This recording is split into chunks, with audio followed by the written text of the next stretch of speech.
Springfield Talk 1041. Hello, everyone. Welcome to the show. Excuse me. These are literally the first words I have spoken out loud today. I should probably not do that. It is Wednesday. We are a couple days away from our Friday Road Show at Scramblers, which is also going to be a Heroes Breakfast. So if you are a veteran, come out and join us and get yourself free breakfast this Friday from 6A to 9A at Scramblers. We are streaming live, of course, from our app, KSGF.com, YouTube. You can watch us there, Springfield Talk 1041. You can watch past shows as well, share it, do whatever you want with it. Start it, stop it. When you get angry, you don't like what you hear. Post comments in there. I never, ever during the show have this up. Is it pretty active, or do people communicate in there much? It just depends. Yeah, we typically have at least 4 or 5 comments a show, but sometimes it's more. Well, I know. I mean, it just depends on the content. Well, of course, the vast majority of communication is done through the Pyramid Roofing Company talking text line. And so that's why I only have so many monitors I can have up. And those are the comments that I generally browse through. And so I never really see what few comments or discussions are maybe going on in the YouTube world. But hey, it's like a nice little forum place if you want to communicate with one another. If there's good ones, I read them to you during break. Well, that's true. Yes, I know when something has been posted, a comment has been made that is quite hilarious. That's not on the text line because Sarah will be laughing over there, and then it's like an inside joke. Yes, and then she will share with me during the break. Sometimes we do read them on air. We don't keep that stuff from you. Sometimes it's very inappropriate, so we can't tell you what it is on air. And then those are the private moments that we have here in the studio. Something that I completely failed to mention on Monday was the fact that Kamala Harris made a posting commemorating the 1-year anniversary of her failed presidential campaign, which the left has this sort of personality trait in which they see failure as a success. It's a virtue. Being a victim is a virtue. Failing is. I mean, look at right now. If you listen to the left, who's the single greatest entertainer in the world? Stephen Colbert. Now, of course, he's causing this financial nightmare for the network that pays him. He literally $40 million a season in the hole because of him. That's a liability. That is how bad you. I mean, just in terms of the entirety of it, it cost $100 million. Think about that for a moment. It cost $100 million a season for Stephen Colbert to fail them to the tune of $40 million additional dollars. Yet, if you listen to the left, he's the single largest success that existed. It literally. These are some of the claims that they make, particularly the Hollywood celebrities that have rallied around him and posting that there's no one who's better at what he does. I mean, he is the absolute best. And this is and you have to understand, if you're on the left, this is difficult for normal people to understand, because normal people consider successful people who succeed. Not just somebody that I like or that's on my team. Like, I agree with this person, so no matter how many failures they accomplish, no matter how, much they run a business into the ground, if the left, if that's like a friend of theirs or an ally of theirs, they tell themselves that they're a success at what they're doing. It would be as if there was somebody that, I don't know, you shared political beliefs with, and they opened a business and completely they ran it into the ground. I mean, just absolute failure. Now, normal people could separate that out. Normal people could say, yeah, I agree politically. We're out there. Heck, we go out and we even campaign together for people that we want to get elected. But, He's not a very good businessman. He makes very poor decisions, runs it into the ground. He's just not very good at what he does. The left, however, conflates the two. Because you're either like all good or you're all bad. So Stephen Colbert, because they're on team we hate Trump and so is he, it doesn't matter that he's a complete failure in what he does. To them, he's the greatest at what he does. He's wonderful. He's hugely successful. But of course, that's, difference in definition of success. To them, he's not supposed to be a late night talk show host, entertainer that produces a product that makes a lot of people want to view him, which in turn increases the audience, of course, and then that is good for the advertisers, so the advertisers will spend more money to advertise on the show. That to them, that's not his job. That's not the measure of success. It is, how good do you make me feel bashing on Donald Trump? That's the world they live in. It's very bizarre. So birds of a feather, Kamala Harris, one of the most miserable failures of a campaign, and it should not be any surprise that she celebrated the anniversary of her campaign. This is what she posted. 1 year ago today, I began my campaign for President of the United States.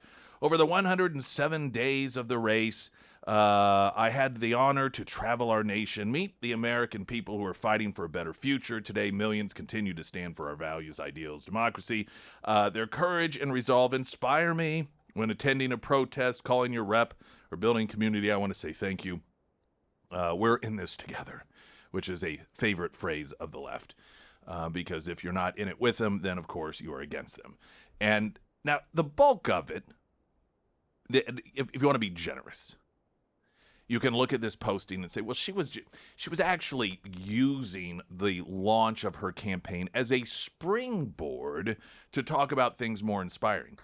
But why would you use as a springboard, and I guess this is part of the point, not only probably your single largest, not just political, but failure in life, but something that was a failure for millions and millions and millions of the people who believed in you. Like, that's the thing you would point to? Just seems a little bizarre to me. But again, if you understand sort of the way the mind works, I think these things, while on the surface, they're somewhat humorous and entertaining.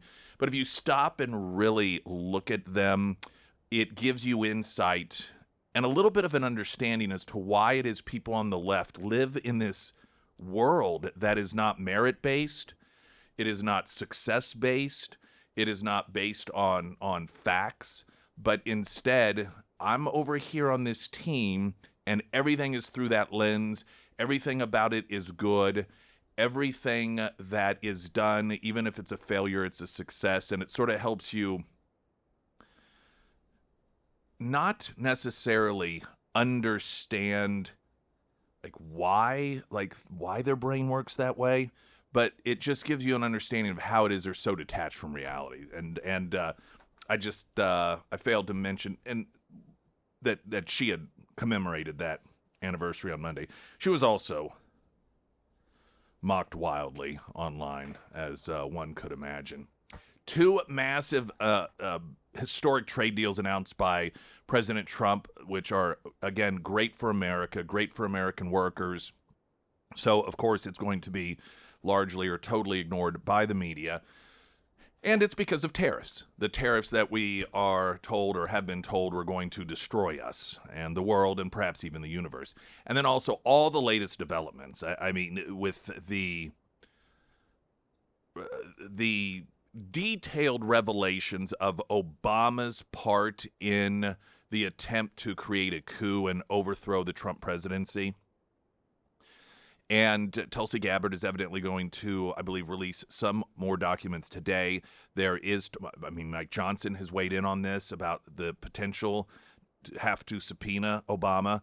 Obama's people are actually responding. So I think that there's a little bit of fear here One of the things that you'll notice as all of this plays out is, and this I believe is going to be the approach, because there's a lot of details, and it can get confusing. It can get boring because there's so much information. It really works against the truth at times. You think, well, the more proof, the more evidence, the better. But at some point, people kind of tune it out, and bored with all of the lines and the circles and connecting things together. You tune it out. That's just natural with human beings, and so it can kind of work against you. And what I believe the Democrats, we're already seeing it some, their approach is going to be not to deny the facts, but just to say, well, this is crazy. This is all it's just all made up. Sort of like they did with the Hunter laptop thing. They just tell you, they lie to you and say, oh, it's not true. That doesn't even exist when it does. And what it is that Tulsi Gabbard revealed in terms of evidence, these are government reports. Nothing that is being talked about or revealed by Tulsi Gabbard or any of these other individuals that have had access and released this information is even being disputed, because they can't dispute it. It is being revealed, so all they can really do is just say, this is crazy, this is not, oh, this is just below the dignity of oh, this is Trump being a dictator. And it's very, very telling that is their approach. So we'll have a great deal of audio on that, plus more. The Pyramid Roofing Company talk and text line 447 KSGF. Latest news update.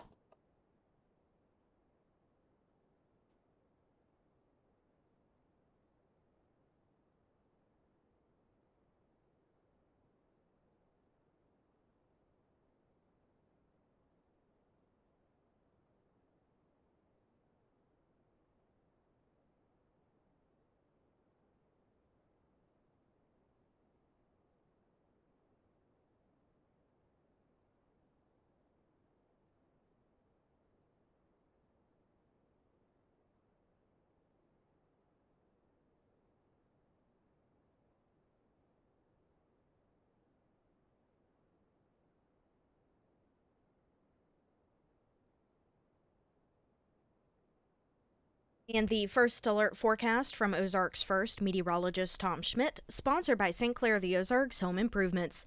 A heat advisory remains in effect for the entire listening area until Thursday. Today it'll be sunny and hot with a high near 96, heat index values reaching 104. Tonight mostly clear with a low around 73. For your Thursday, sunny with a high near 96, heat index values as high as 102. And for your Friday, sunny and hot with a high near 95.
Another huge announcement yesterday. Trump making news, announcing historic trade deals with Japan, followed by news earlier in the day, a deal with Indonesia.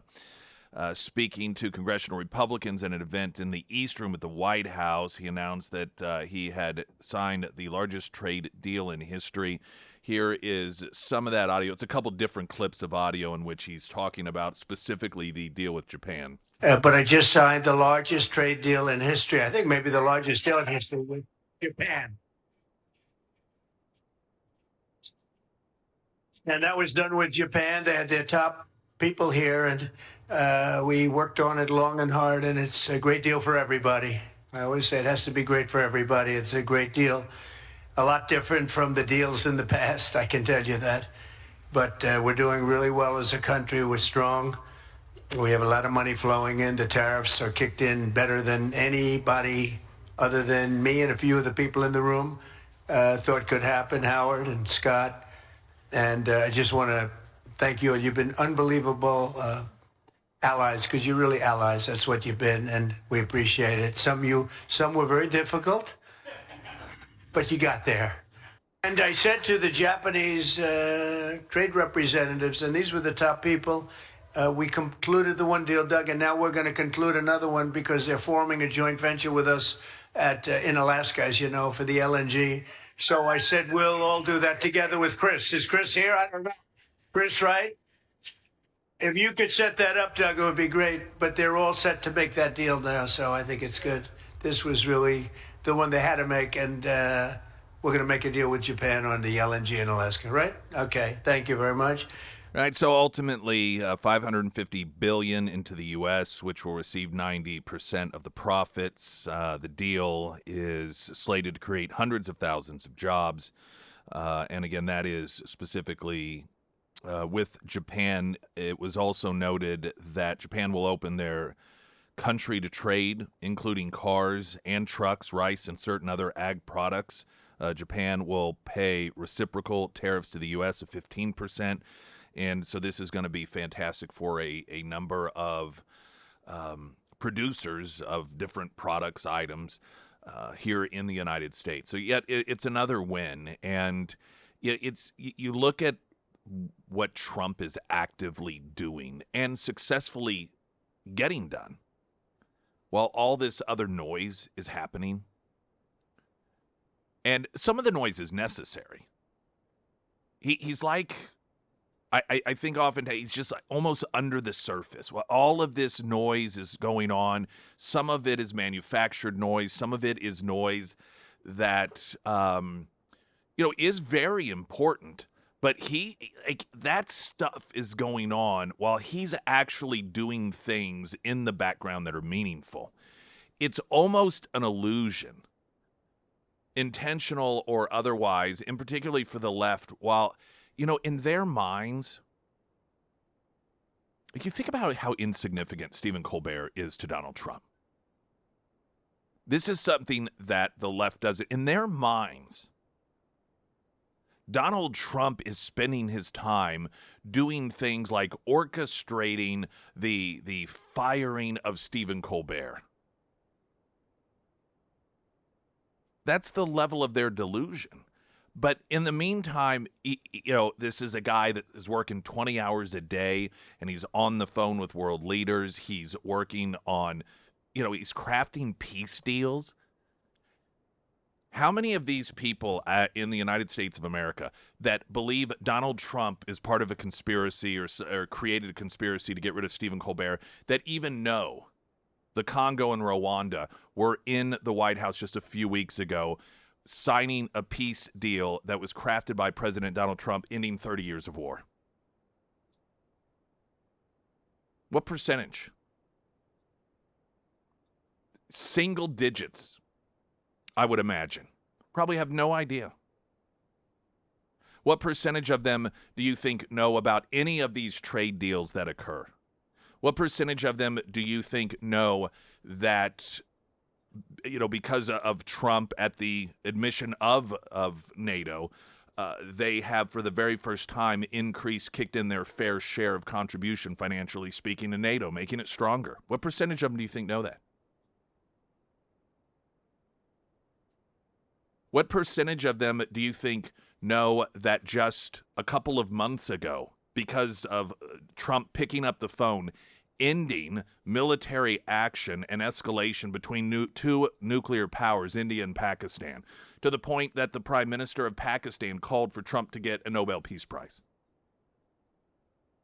I would venture to say most of them didn't even know that military action was going on.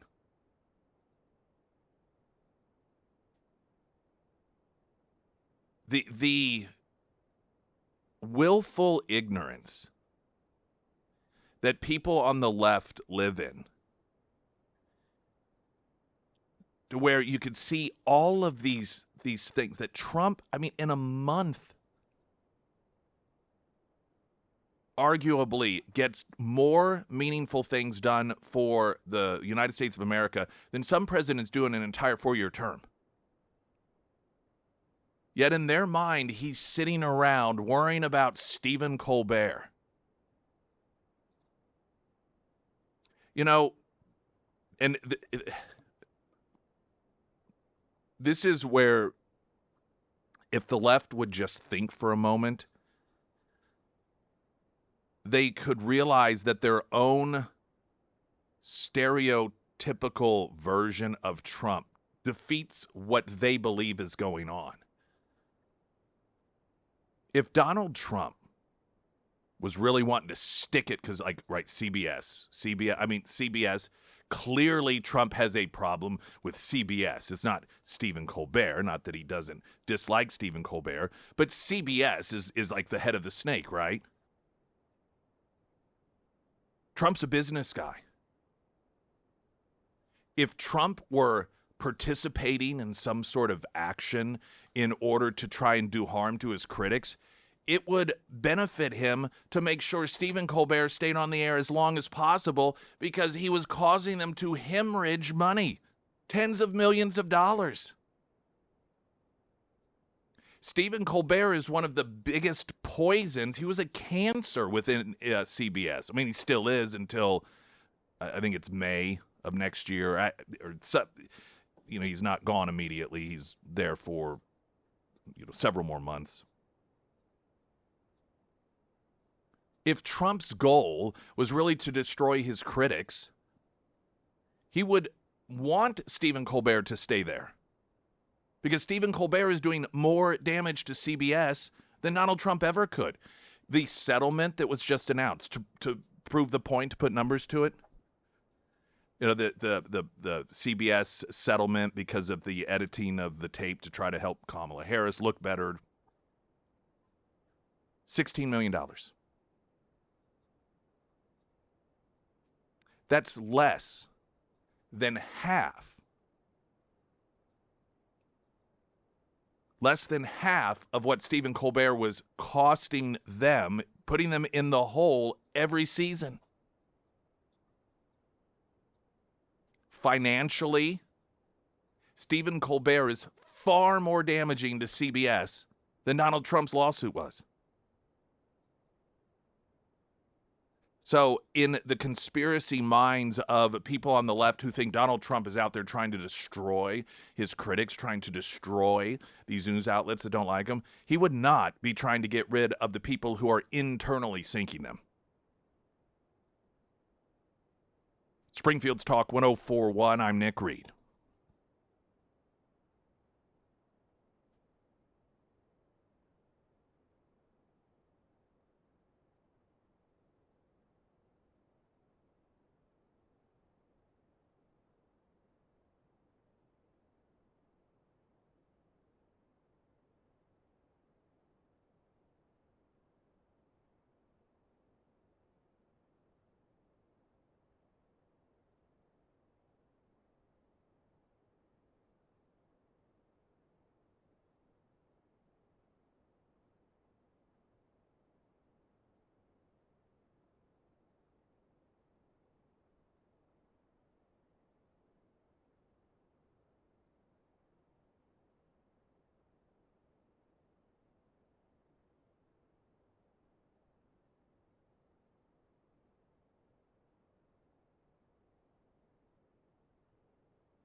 We got traffic coming up, just a bit delayed, but I did want to tell you something interesting I learned yesterday. I was talking with Lori Rook, Ozarks elder law, about nursing homes, and there are five ways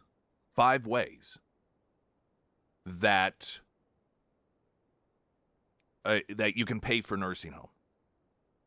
And that sounds just overly simplistic. I did not realize this is a case, and I was just having a conversation with her, and I thought, most people just think, I imagine, particularly if they have a parent or a grandparent, that at some point possibly, may end up in a nursing home. I think most people just think, well, I guess once that happens, we'll figure it out. The problem is the closer you get to it, oftentimes the less options that you have. And so if you plan ahead, and this is where you can get a free consultation, and maybe it's just for you even. Odds are there's five different options. Now, they may not all apply to you. Maybe they all do apply to you. But the earlier out, the more options you have. And the closer you get to needing to be there, one after another, those fall off to where you at times find yourself with no options whatsoever. And so it's just yet another reason to get that done so much sooner than later. And like all of that planning, you can get it done with Ozarks Elder Law, 10 area locations, Marshfield, Lebanon being a couple of them, of course, here in Springfield, ozarkselderlaw.com. Also, Nick's endorsements at KSGF.com.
Springfield's Talk 104.1, the first alert forecast from Ozarks First meteorologist Tom Schmidt, sponsored by J&S Automotive.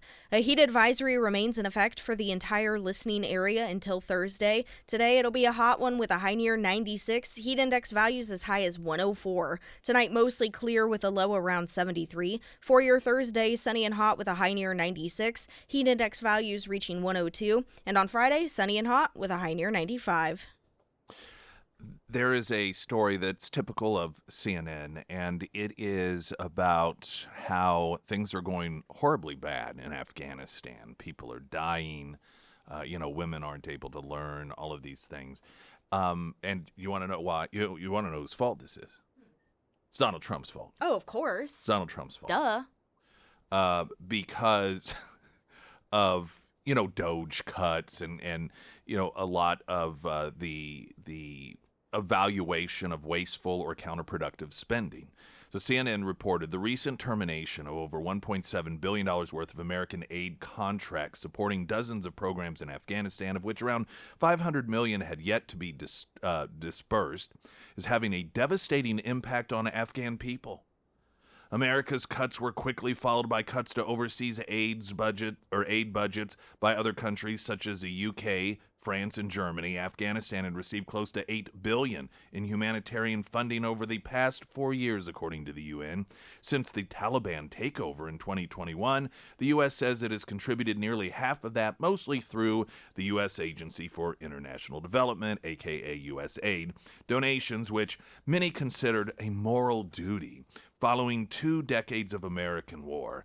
But President Donald Trump has repeatedly stated that U.S. foreign spending should be closely aligned with his America First approach, and earlier this year, Elon Musk bragged about feeding USAID into the wood chipper. The agency officially closed its doors this month after canceling thousands of humanitarian programs across the world.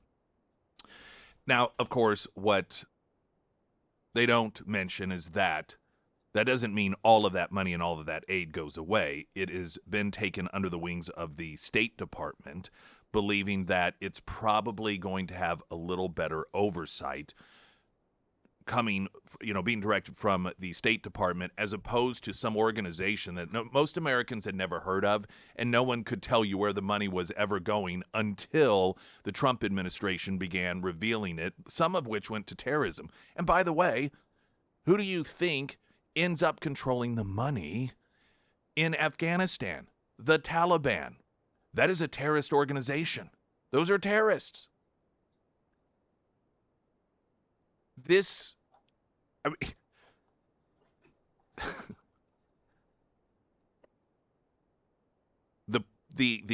problem in Afghanistan isn't because of Biden choosing to carry out that disastrous pullout. No, it's not that.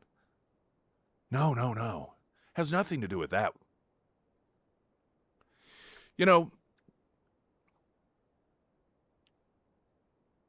Biden administration's position when it came to Afghanistan was that, well, this is some sort of forever war. The reality was, we weren't in any sort of even military conflict in Afghanistan at that time. And this is because, famously, we all know this, Trump put him on notice. You all going to stop now. Stop messing around with us. Yeah, we have a plan to eventually get out and everything, but I'm telling you right now, you touch the hair on the head of a single American, and you won't know what hit you. And it stopped. The amount of violence against troops stationed in Afghanistan equal the amount of violence on troops stationed in South Korea and Germany. So what Trump had managed to do was essentially get, a military presence that was safe for U.S. troops in Afghanistan. Now, some people could argue we shouldn't have a military presence there at all.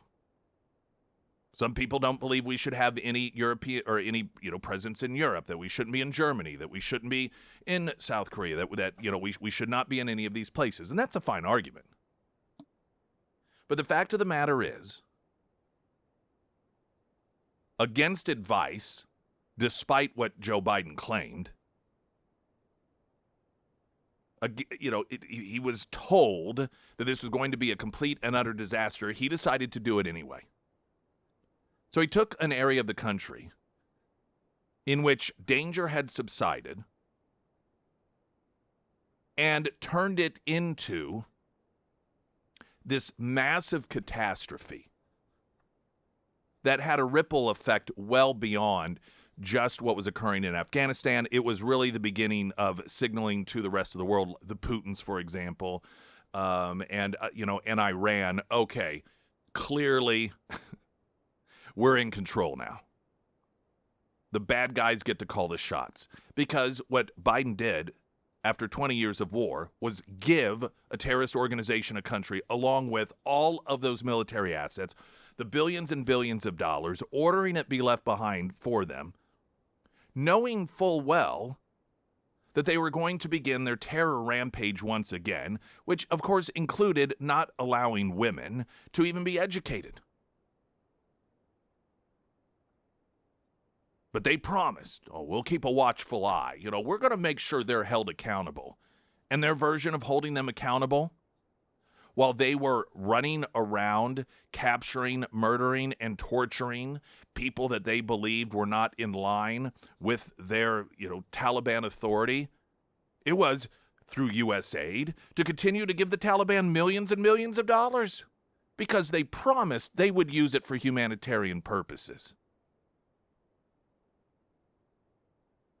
So when the Trump administration comes back around, one of the moves they made was like, while we can't really undo the unmitigated damage, the catastrophic results from the Biden administration, the least we can do is stop funding the terrorists who are running the country. And so that meant cutting off so-called humanitarian aid that the Taliban used in any way that they wanted to. And even if you had some, third party, well, no, it went through this organization. The Taliban has complete authoritarian control over that country. There are no independent organizations that are allowed to independently operate. So imagine how twisted your mind has to be, given just the very recent history of what has gone on in Afghanistan, to be the minds of CNN and think that the problems that the people, the citizens, particularly women and children in Afghanistan, are having today aren't because of Biden's decisions regarding Afghanistan, but Trump's decision to stop funding the very people who are the authoritarians making their lives a living hell. And this is an outlet that still, albeit very few, people go to get their news. This is another instance, it should be noted, in which the Taliban has no better ally than CNN. You think about that for a moment. This is Taliban messaging. Taliban, of course, they want, you can never have enough money if you're in government. The Taliban's running the government now, and so despite the military be given the entire country, the tens of billions or hundreds of billions of dollars, whatever the total is, that's still not enough. And so, they're upset and pitching a fit because Trump has decided we're not going to continue to fund terrorism. Well, here comes CNN.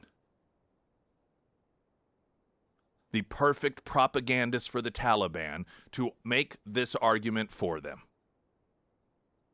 Regurgitating the claims of the terrorists. Oh, how awful this is. We've just been doing everything we can. Oh, if only we had more money from the United States. Oh, cutting off this U.S. aid.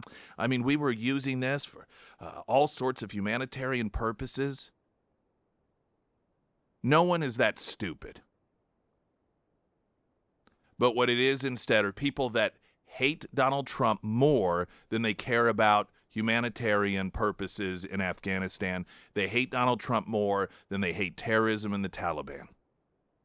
And that's how you end up with a story like that. Springfield's Talk 1041, I'm Nick Reed.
All right. Chance to win tickets to see Kane Brown, Thunder Ridge, Saturday, July 26th. That would be this Saturday. If you want an opportunity to win tickets, text the word Brown to the Pyramid Roofing Company talk and text line, which is 417-447-KSGF. And you can download the app that very conveniently has just a text button, so you don't have to actually remember the number. Yesterday, there was a lot of talk to a degree of amusement about Hunter Biden because of his rantings about everything under the sun, but a lot of it really aimed at the Democrat Party. And on one hand, it was somewhat amusing, but on the other hand, there's a lot of speculation, like why is he? What is going on here? What is the goal? What is the plan? Is he thinking I'm going to run for office? Is this part of an attempt to get Democrats to behind the scenes call him up and say, all right, what do you want to shut up? Because clearly they need a revenue source that has all but dried up. But one of the things that some of the Democrats are responding, some simply by dismissing him, others by saying, the podcast Saves America duo, these Democrats that were part of the Obama team for a while, and they were part of his scorn, just telling him he needs to take responsibility for himself. It's funny, they're all kind of saying the same thing that Republicans have been saying all this time, while Democrats have been defending him as brilliant and smart, and that's why he was on Burisma, not because of his daddy. They're now all speaking the truth on this. And one of the things, though, that Hunter Biden claimed is that he knew the reason that his dad did so poorly in that debate was that, of course, he'd been traveling all over the world, and that they were giving him Ambien in order to help him sleep. And so that's why he was so out of it during the debate. that was brought up on CNN's The Lead with Jake Tapper, who was also a subject of scorn during the Hunter Biden interview, and the Axios reporter Alex Thompson referencing that revelation or that claim by Hunter Biden. What do you make about this new detail about the Ambien being a part of this? Well, the fact that we didn't know it beforehand, even though that the doctor had been public about trying to say what Joe Biden was on, what he was taking, the fact that we did not know that the President of the United States was on Ambien, I'd also imagine it is very difficult to do the proverbial 3 a.m. phone call crisis when you are on Ambien in the middle of the night. I think it's really striking. Now, we haven't heard from the doctor, but the fact that the president's own son said that the president was on Ambien in the weeks before the debate is a telling new detail about the president's abilities at the time. Now, I must note once again, all of these people are trash. They're all complete dishonest trash. It's hilarious to hear them on CNN, the network that just like a week ago or 2 weeks ago, when Biden's doctor was pleading the fifth, they were running around screaming about how dare his doctor be questioned. How dare his doctor be expected to give any sort of statement about the health of Joe Biden? What is wrong with these people? Haven't they heard of doctor-patient privilege? Now, though, here they're saying, well, where's his doctor? I think his doctor should be weighing in on this. Not to mention the fact that, here they're openly just talking about, well, what effect would this have on his presidency? They're just so concerned about these things in retrospect. Well, this has, because it does have potentially serious implications, some of which were just brought up there. I mean, the 3 a.m. phone call. What happened? This guy already is cognitively out of it, and he seemingly can't stay awake during any sort of meeting, and you dope him up with this stuff, and there's a nuclear, what? This is not a good situation. Perhaps this should be answered for. Hunter Biden, follow-up story here, would subsequently tell ABC News' Jonathan Karl that he was not saying that his father was taking Ambien immediately before the debate. He was just making a point about his travel schedule, saying, quote, "Oh, I have no idea whether or not he used Ambien while traveling through multiple time zones in the weeks leading up to the debate. My point was that his debate performance was completely out of character then and now," he said.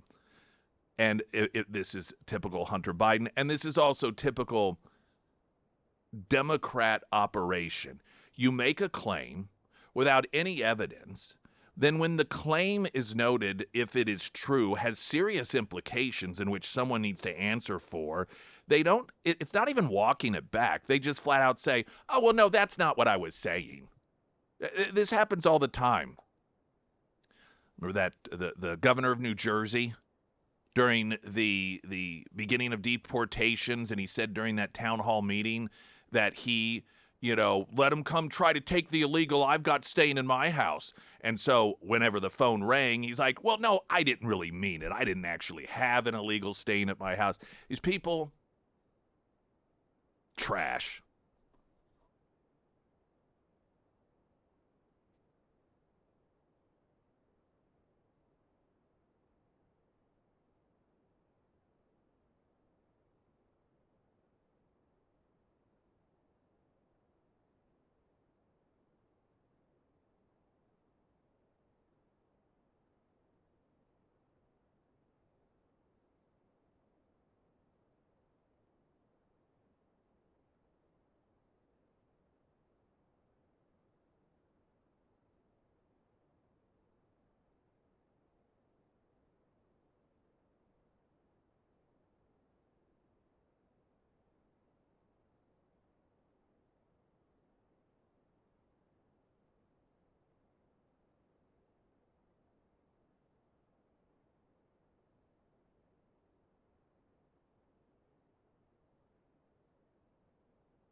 Sarah Myers, everyone. Thank you. Well, it's always important to have a plan for everything in life, and that includes your AC.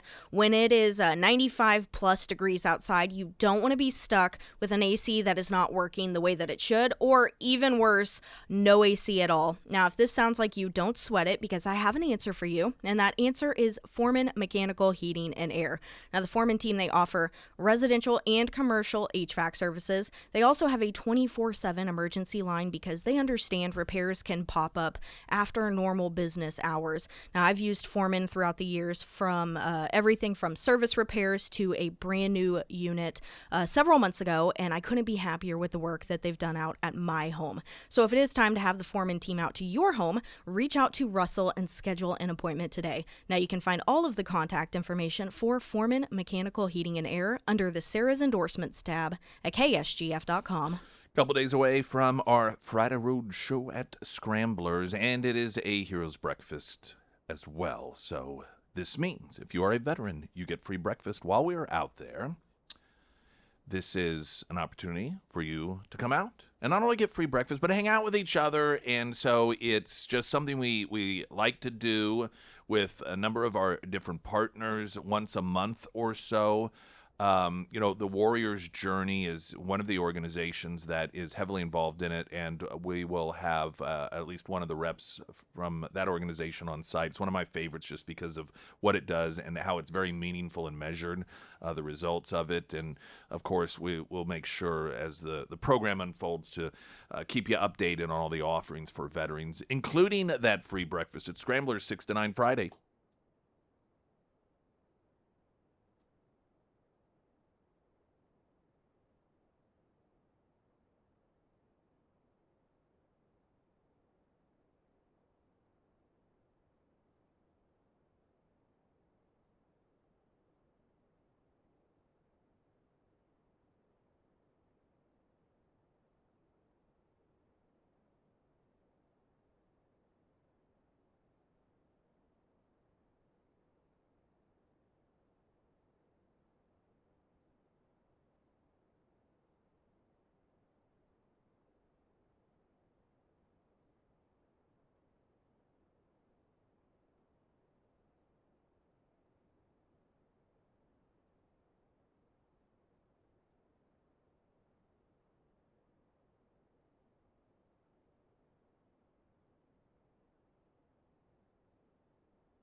Hey, everyone.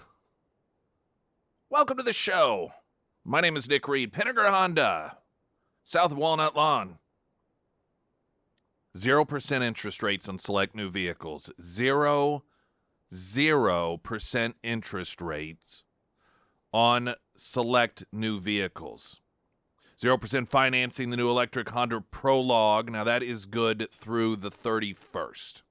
Just going to give you some dates here. So if these are options that you may think will fit for you, you know what we're looking at in terms of deadline. So you've got until July 31st on that. 0.99% on the new 2025 Honda Ridgeline, and as low as 2.49% on the new Accord Hybrid, which has 51 miles per gallon. Or you can get the new Honda HR-V for as low as $389 a month. It's a brand new 2025 Honda HR-V for only $389 a month. And all sorts of other incredible deals as well, including pre-owned vehicles. And don't forget, every Friday, Food Truck Friday at Pinnaker Honda. Great day to test drive a vehicle. You can find them at ksgf.com under Nick's endorsements. And, of course, again, South Campbell, just south of Walnut Lawn. Good folks there. Someone sent in a message on the Pyramid Roofing Company talk and text line that makes a good point. Let me read it to you. It says, this is about the settlement, the $16 million settlement that Paramount is paying out because of the lawsuit against CBS for editing that interview with Kamala Harris that would make her sound coherent when her actual answer to the question was incoherent. And if you don't remember how all of that played out, I believe it was a 60 Minutes interview, if memory serves. But whenever you have an interview like that, what they will do is they will have segments of the interview with a high-profile person a day or two before on some of the other network shows in order to promote the upcoming interview. And so that is what had occurred. And one of the questions that Kamala Harris had been asked at the time was regarding Benjamin Netanyahu and what appeared to be his lack of interest in listening to the advice from Kamala Harris and Joe Biden when it came to dealing with Hamas. And so they were pre-promoting on a CBS morning show, hey, coming up on 60 Minutes, this interview with Kamala Harris, here's a clip. And that question was asked, and her answer was so bad, I remember we played it here on Monday morning. It was just, once again, incoherent word salad. Well, once the official interview aired, they clearly recognized this isn't helping her, so they edited it in order to make it sound as if she gave a coherent answer. And so the lawsuit came about for, essentially election interference. You were supposed to be, you're using the public airwaves. You're supposed to be providing a service to the public community at large. You're supposed to be a news outlet. And here you have clearly edited something in order to help one of the presidential candidates. And so eventually they announced, yes, the settlement occurred, $16 million. The left is calling this a threat to democracy.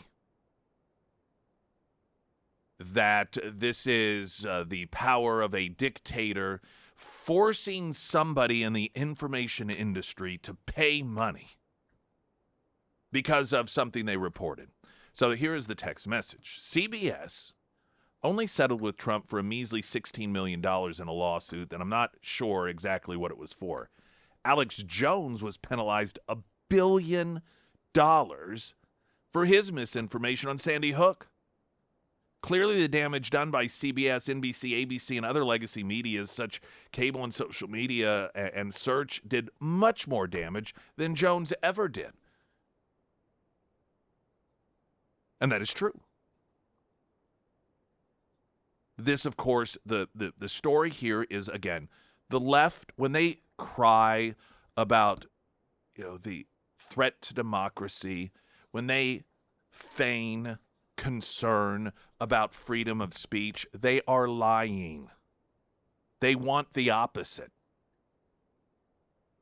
And the proof of that is the fact that if there is anyone in the media that is financially penalized because of things that they say or lose their job because of things that they report, they don't care unless it's somebody that's on their side.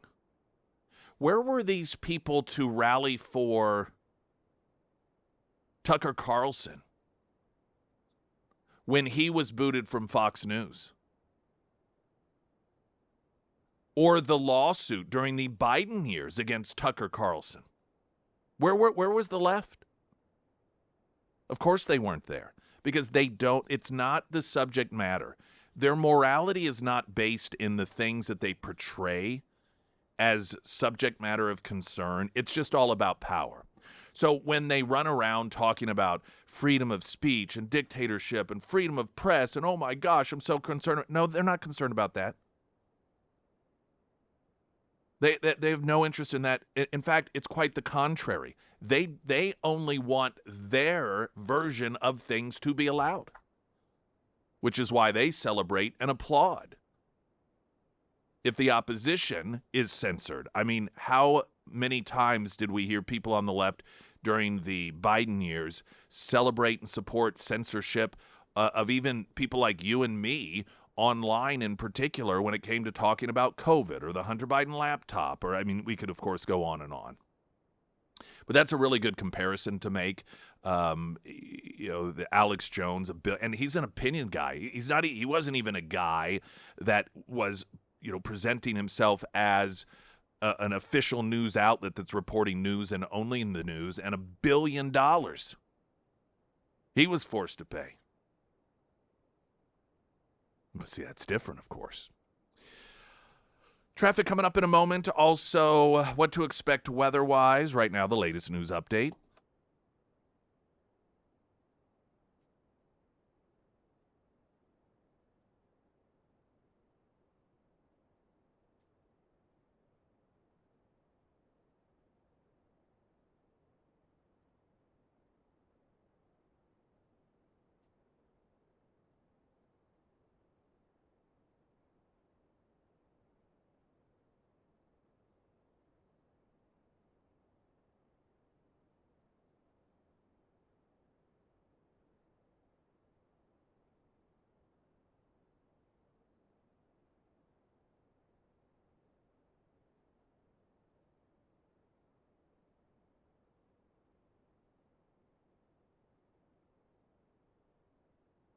And the first alert forecast from Ozarks First meteorologist Tom Schmidt, sponsored by St. Clair the Ozarks Home Improvements. A heat advisory remains in effect for the entire listening area until Thursday. Today it's going to be a hot one with a high near 96, heat index values as high as 104. Tonight mostly clear with a low around 73. For your Thursday, sunny and hot with a high near 96, heat index values as high as 102. And for your Friday, sunny and hot with a high near 95.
I would argue by the reaction of Democrats and even the office of former President Barack Obama, they recognize that there is some potential concern regarding what it is that Tulsi Gabbard has revealed over the last, I guess the revelation started over the weekend. And part of the reason that I believe they are concerned is because we're talking about real substance here. This isn't like when they would have some anonymous leak against Donald Trump claiming, well, he had, top secret files maybe down there at Mar-a-Lago, and then having to fake photos as was done, and tampering of evidence. This is why that particular investigation against Trump was eventually stopped, because they had to they tampered. They didn't have to, but they tampered with evidence.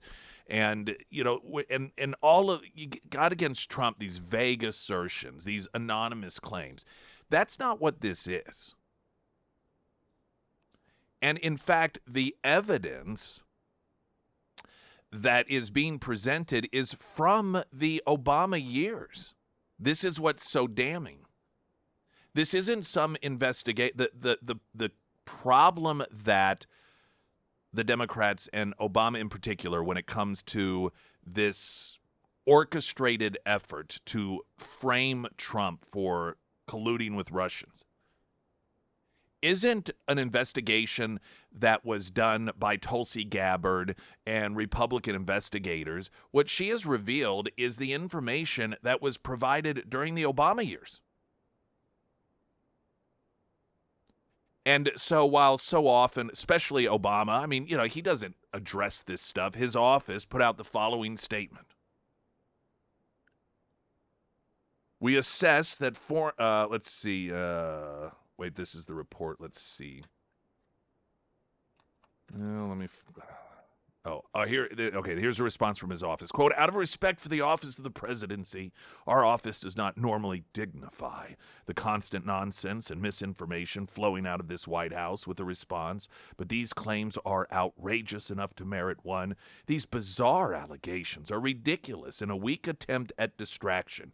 Nothing in the document issued last week undercuts the widely accepted conclusion that Russia worked to influence the 2016 presidential election, but did not successfully manipulate any votes. These findings were affirmed in a 2020 report by the bipartisan Senate Intelligence Committee, led by then-Chairman Marco Rubio. Now, if you know, they aren't disputing the information that was released. They're mischaracterizing it. Wait, and they're not even really characterizing it. They're just, this is standard playbook from Democrats. When there is actual evidence or proof of something, just claim that it's not proof. We saw this during the Biden years when it came to all of the bank records.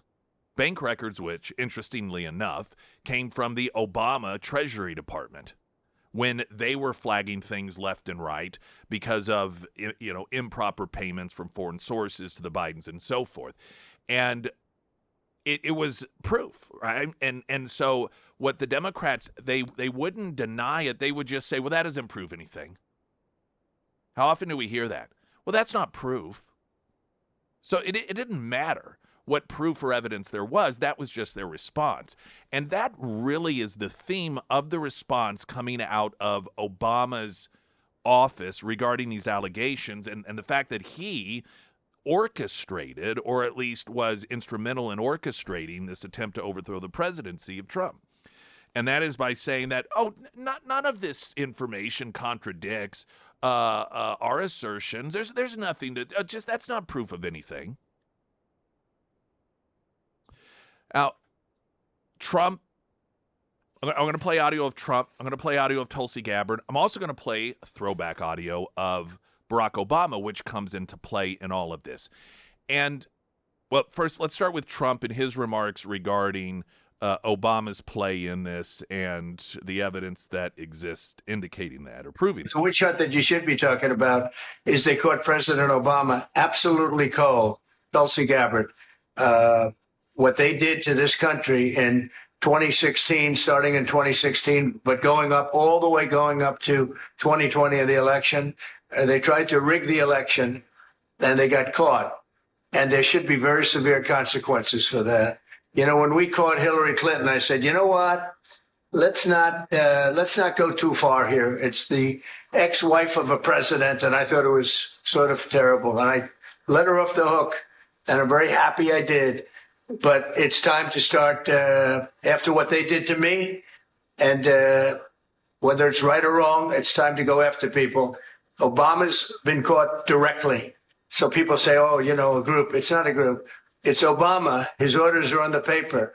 The papers are signed. The papers came right out of their office. They sent everything to be highly classified. Well, the highly classified's been released. And what they did in 2016 and in 2020 is very criminal. It's criminal at the highest level. Now, I'm going to play Tulsi Gabbard next. And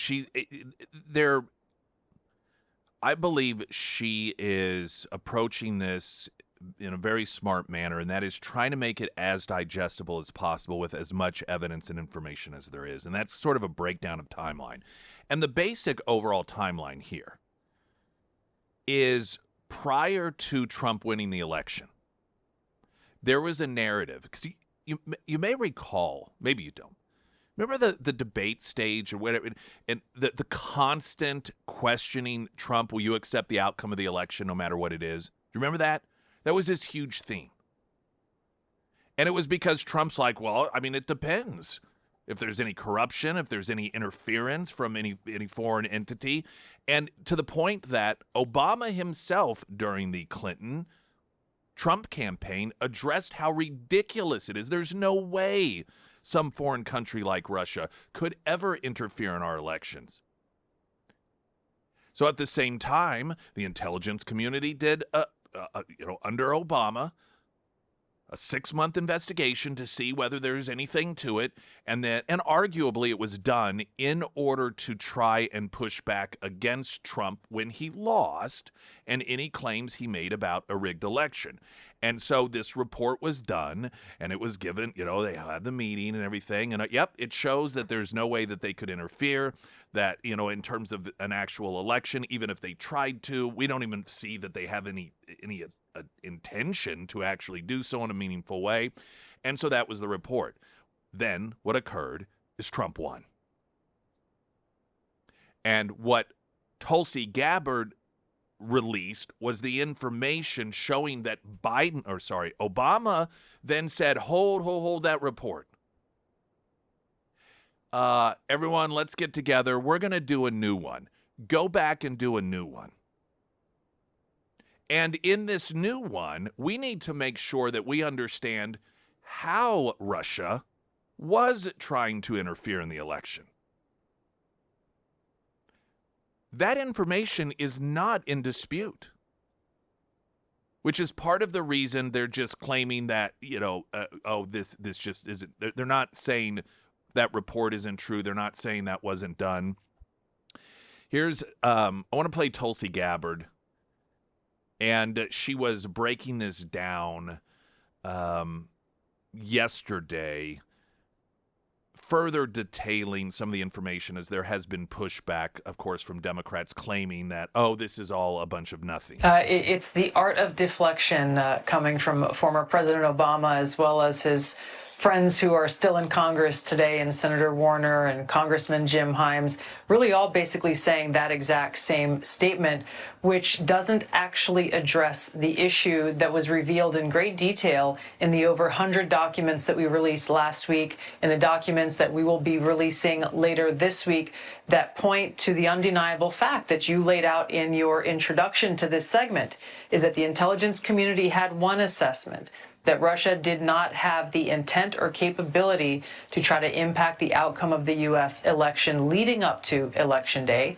The same assessment was made after Donald Trump was elected by the American people as president in 2016, defeating Hillary Clinton. And it wasn't until after that pulled President's Daily Brief document that you referenced that the Principals Committee was called in the National Security Council, and President Obama then directed Obama's ODNI, DNI James Clapper, to lead the effort to create this new intelligence community assessment that detailed not if, but how Moscow attempted to influence the outcome of the U.S. election. So this is the thing that I think people should pay attention to, is neither the message from President Obama's office, neither the statements coming from Democrats in Congress today and their friends in the propaganda media, none of them are addressing this fact that there was a shift, a 180-degree shift from the intelligence community's assessment leading up to the election to the one that President Obama directed be produced after Donald Trump won the election,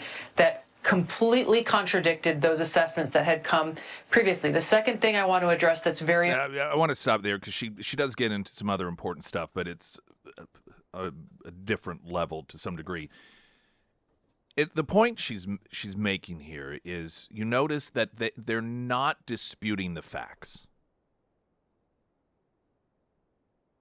All of the pushback, all of the Democrats that are portraying this as, oh, it's just a distraction, it's just a this or that. They're not addressing the facts, and it's because they can't.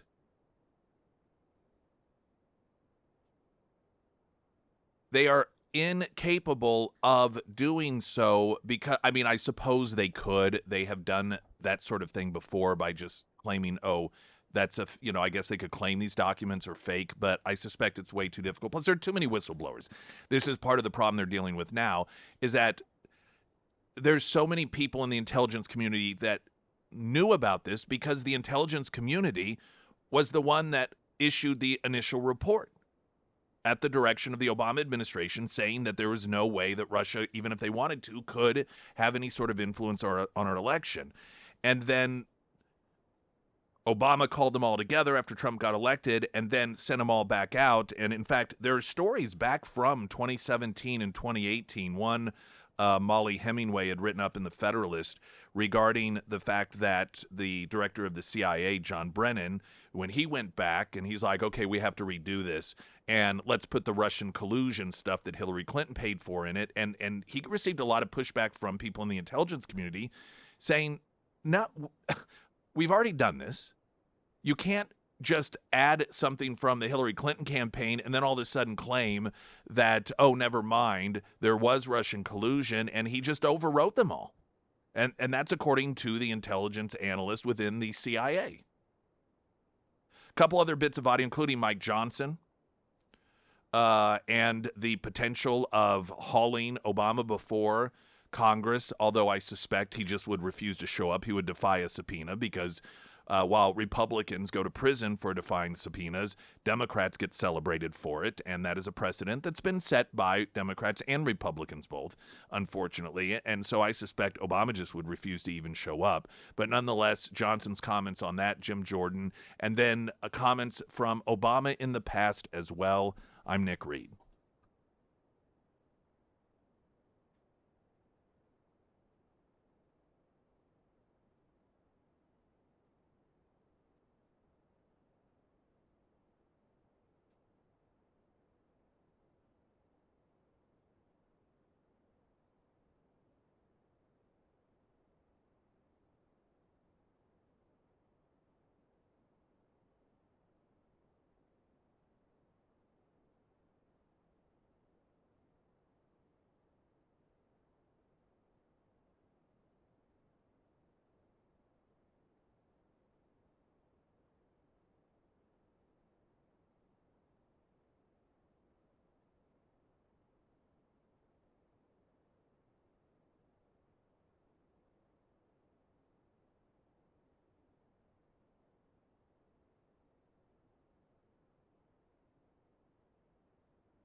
I talk to you as homeowners and business owners about Hunter Hardscape and Outdoor and just the premier level of work they do.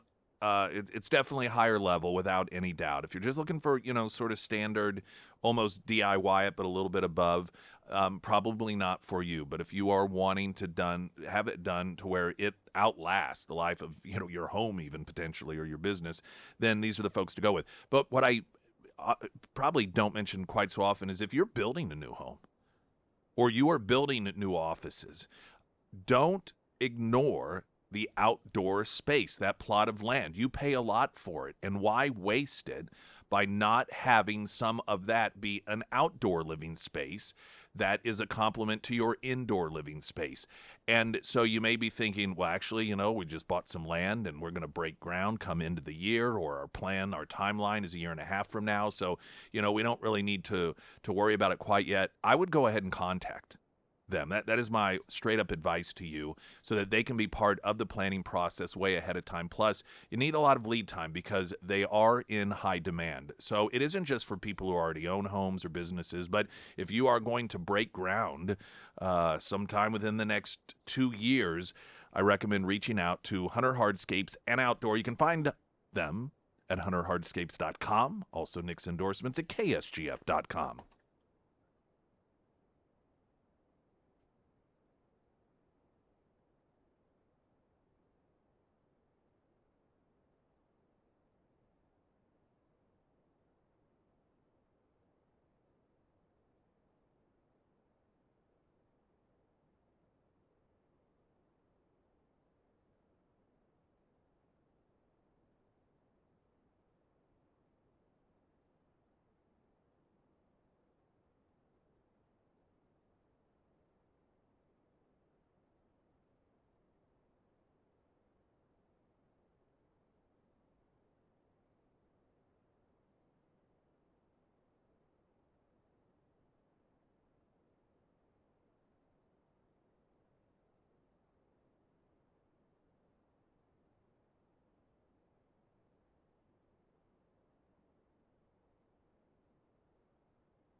Springfield's Talk 1041, the first alert forecast from Ozarks First meteorologist Tom Schmidt, sponsored by J&S Automotive. A heat advisory remains in effect for the entire listening area until Thursday. Today it's going to be a hot one with a high near 96, heat index values as high as 104. Tonight mostly clear with a low around 73. For your Thursday, sunny and hot with a high near 96, heat index values as high as 102. And for your Friday, sunny and hot with a high near 95. The information that has been revealed by Tulsi Gabbard, former Democrat presidential candidate, by the way, is a double-edged sword. On one hand, it is additional evidence and arguably proof, I would say proof, that Obama, whether it was his decision, but he is the one who pulled the trigger and greenlit the intelligence communities to falsify information, to falsify reports, to knowingly falsely paint Trump as colluding with a foreign government in order to, and then you can then argue, well, it was just to weaken his presidency or to try to overthrow his presidency or try, what the ultimate end goal was. You can dispute potentially, but the fact of the matter is we know that Obama directed this to occur.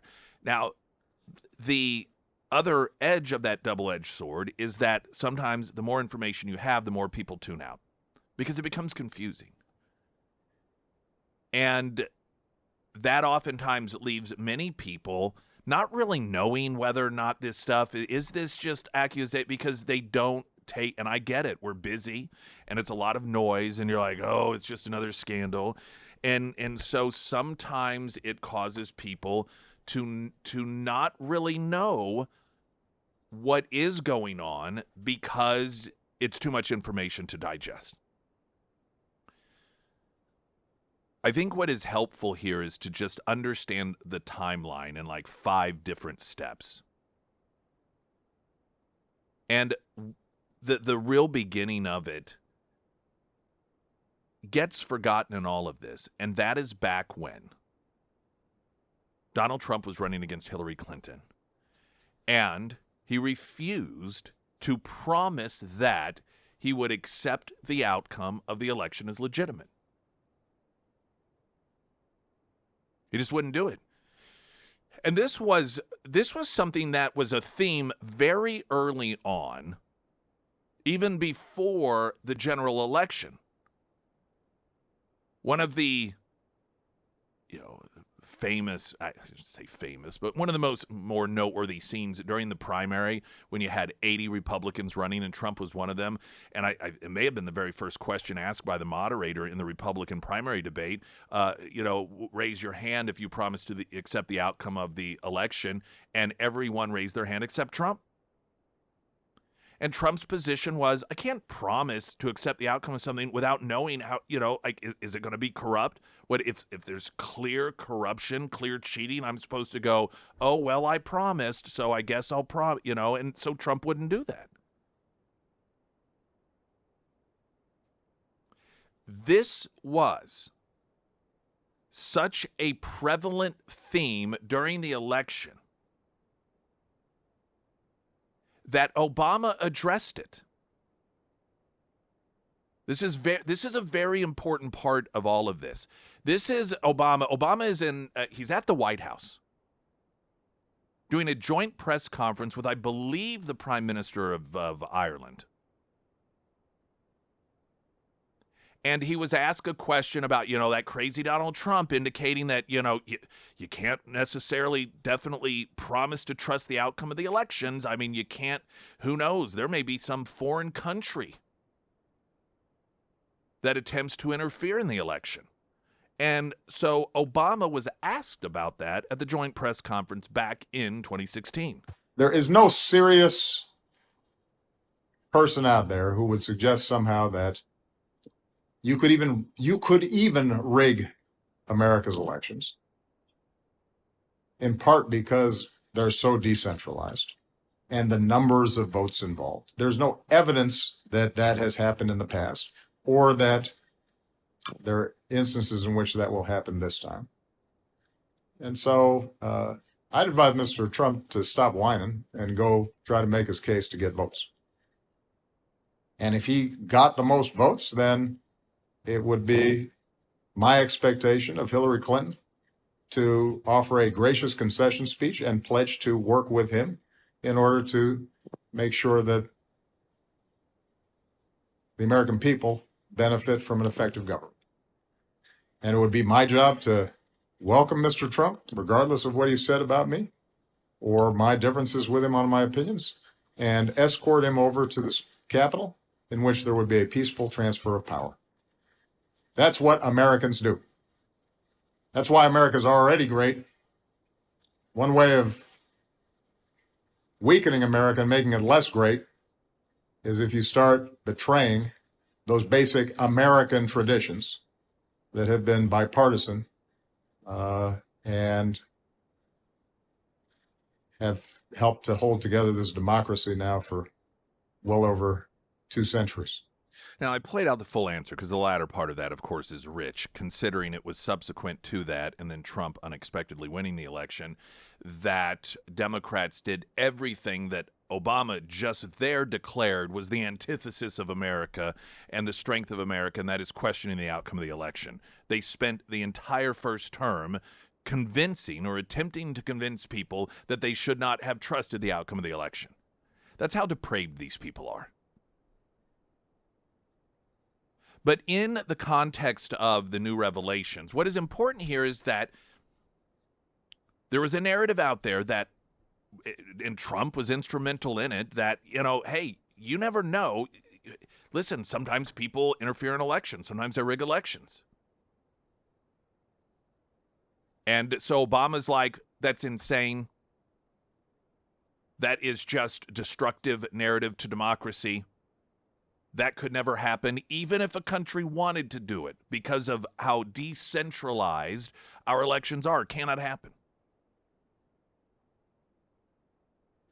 Then something interesting happened. And, well, okay, so I should note, this was also during the period of time the intelligence community was told, write up a report as to whether or not this sort of thing could happen. And so they did. 6-month investigation. And that was presented to Obama. And it said, yep, nope, you're right, can't happen. Can't happen, even if they wanted to do it. I believe the reason that they went to the lengths to do an investigation was because they wanted ammunition against Trump when Hillary won. And if Trump did allege that there was any sort of foreign interference that helped Hillary Clinton, they could say, hey, this intelligence report was done, and how dare you question the intelligence community? And they said that there could be no foreign interference. But then something unexpected happened. Donald Trump won. And the information that Tulsi Gabbard has revealed shows that Obama said, got everyone together and said, do not release that report that showed Russia or any other country could not interfere in the election. You need to go do a new one. And the new one used the fake dossier that was paid for by the Hillary Clinton campaign. Something that we also know in the timeline, Obama and everyone knew wasn't real because there had been, during that period of time, prior to the outcome of the election, Obama had been given a heads up, just so you know, the Clinton campaign, they're going to run this disinformation campaign claiming that Trump is colluding with Russia. And I suspect part of the reason that they gave Obama a heads up on that is because Obama had been out there saying, hey, foreign countries cannot interfere in our elections. And here he finds out the Hillary Clinton campaign is going to run a false information campaign claiming that exactly that happened. And so they're giving him a heads up that this could be problematic to our messaging.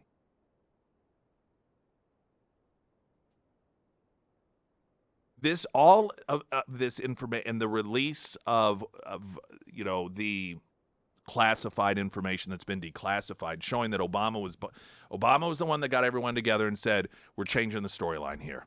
Go back, do a new report, use Hillary Clinton's paid for information, and bring me a report that shows me how it was that Russia did interfere. So what happens from here? We're going to get a traffic update. Speaker Johnson was asked about this, up to and including like indictments. Are you going to bring Obama to testify? Will you subpoena him? Also, comments from Jim Jordan. I'm Nick Reed.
Sarah Myers, everyone. Thank you. The Pyramid Roofing Company. If you've been putting off roof storm damage, now is the time to have the Pyramid team out to your home.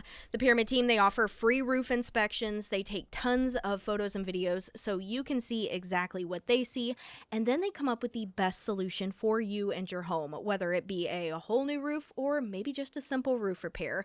They also work with you through that insurance process, so everything that needs to be covered is covered, and they don't make you sign anything through this process, by the way, and not all roofing companies operate that way. And finally, I know a lot of our listeners are first responders or military, and the Pyramid team, they offer a discount on new roof installs for you. So if it is time to have the Pyramid team out to your home, reach out to Josh and schedule that free roof inspection today. You can find all of their contact information under the Sarah's Endorsements tab at ksgf.com. Representative Jim Jordan last night on with Hannity, and he weighed in on Director of National Intelligence Tulsi Gabbard's decision to send criminal referral to the Department of Justice regarding the Obama administration's role in instigating the Trump-Russian collusion investigation. I want you to think of 3 dates in the interim between Election Day and Inauguration Day back in 2016, 2017. December 9th, Obama calls a meeting in the White House. All the intelligence communities there, plus the Justice Department. You got Lynch, you got Comey, you got Clapper, you got Brennan. They're all there. Obama says, we're not going to go with the intelligence community assessment. We're going to put that on hold. And they put together a new one. 3.5 weeks later, January 3rd, Chuck Schumer's on one of the Sunday shows, and he says, if you mess with the intelligence community, talking to President-elect Donald Trump, if you mess with the intelligence community, they have 6 ways from Sunday to get back at you. 3 days later, Sean, 3 days later, January 6th at Trump Tower, the intelligence community, Comey, Brennan, Clapper go up there to give President Trump what he believes is the defensive briefing all incoming presidents get. So he's expecting just the normal briefing. Instead, it's a setup. They go up there and brief him, and then they tell him about the dossier that they already know is false. And then it gets leaked to the press, and thereby giving it credibility when the press reports that Jim Comey, FBI director, briefed Donald Trump on the Russian dossier. It was all garbage, but it was all designed to undermine. This is where it began. The whole weaponization of government began here. And to your first point, Sean, you're right. We had figured this out several years ago, and we're covering this, and the only thing we had wrong was it was worse than we thought. That's the only thing we get wrong when we dig into these investigations. It's always worse than we thought. Now, I suspect his characterization of this, that was Jim Jordan, as being worse than we thought, is how direct Obama was in making all of that happen. And I know I've referenced this before, but over the years, so much of this information is not new information. It has been made public, but it was ignored by the media. And we knew that the Obama administration's position was there was no interference. There couldn't be any interference. I just played audio of him before the election saying that anyone who says that is damaging our democracy. And they also knew that the Hillary Clinton campaign was paying for a fake dossier claiming that Russia was colluding with Trump on the election. And then we knew at some point they all decided to pretend as if they thought that was true. And so the one thing, and I've wondered it aloud on this show, is what happened? What happened from the meeting in which Obama was briefed on the disinformation campaign, kind of to give him a warning and a heads up that Hillary Clinton was going to make these false allegations and pay a foreign spy in order to create them and so forth, to where all of a sudden everyone decided, oh, let's be part of this. That's what Tulsi Gabbard has revealed. That is that on December 9th, I believe the date was, somewhere in December, Obama called everyone together and said, this is what we're going to do. So that missing piece of the puzzle we now know. In terms of Congress, Speaker Johnson being asked, what is the responsibility of Congress in all of this? I think we have a responsibility to follow the truth where it leads and to do it in an unbiased fashion, to do effectively the opposite of what that other team did. Mm-hmm. They're engaged in a partisan political plot to take down their foe and the other party. We need to be about the rule of law and bringing order to the chaos and searching out the truth, because the American people are owed those answers. So we have some very bright, very capable, very strong leaders at Judiciary and Oversight, Chairman Jim Jordan, Chairman Jamie Comer, and the other committees that would be involved. And I do expect that whether there's a special counsel appointed, which some are suggesting, and or in conjunction with the House investigations, that we will get the answers, and there will be accountability to the extent that we're able to do that, referring people to the DOJ for prosecution and any other measure that is appropriate as we begin to uncover more of the facts. Does it get tricky at all with the former president, President Obama, looking at what his role in this is and bringing him in for some sort of deposition, potential subpoena? Well, listen, we have no concern about that. If it's uncomfortable for him, he shouldn't have been involved in overseeing this, which is what it appears to us has happened. There's a lot of allegations on the table. Our job is to go and follow each of those trails and to find out the truth. So those are very serious allegations with very serious implications, but we're going to have very serious people working on it, and we will get the answers. And that interview was with David Brody, who was asking Johnson the question on that. All right, a traffic update, then a couple other thoughts on this here coming up. The Pyramid Roofing Company talk and text line 447-KSGF. I'm Nick Reed.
It is going to be, boy, I don't know what direction this is going to go. Will Republicans,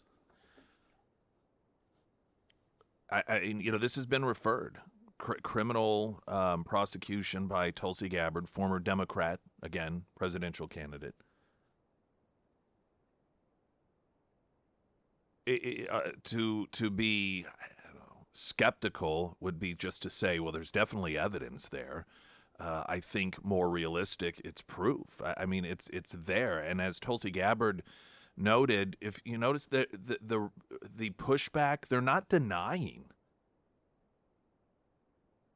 the information. They're not denying it. They're just trying to, this is a distraction. This is crazy. They're doing the same thing that they always do whenever they get caught. On one hand, people are accustomed to Republicans just, well, maybe we'll hold some hearings. Issuing a subpoena for Obama, that would be a pretty unprecedented thing. I don't know how Democrats would react Now, in terms of the general public, and this is the sad commentary of the country today, once upon a time, something like this would be universally condemned.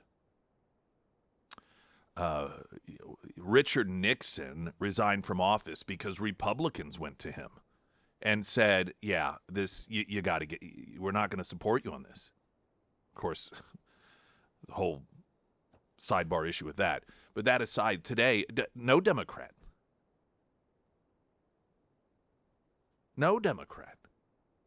I suspect, is going to come out and demand answers for what it is that has been revealed. And Democrat voters won't even care enough to figure out what's going on. And that's a sad commentary of where we are today.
Okay, all right, everyone. Welcome to hour 3 of Total Awesomeness. My name is Nick Reed, and we are streaming live, KSGF.com. Also on YouTube. You can watch us there and listen to us if you'd like to. Springfield's Talk 1041. This is just what we can expect in response to the revelations that Obama was the one who pulled the trigger to create false intelligence, falsely claiming that Russia interfered in our elections. Tuesday on MSNBC's Deadline, Representative Jim Hines of Connecticut, Democrat, said that someone is going to die because Donald Trump has accused former President Obama of treason. Now, isn't that just absolutely perfect? This from a political party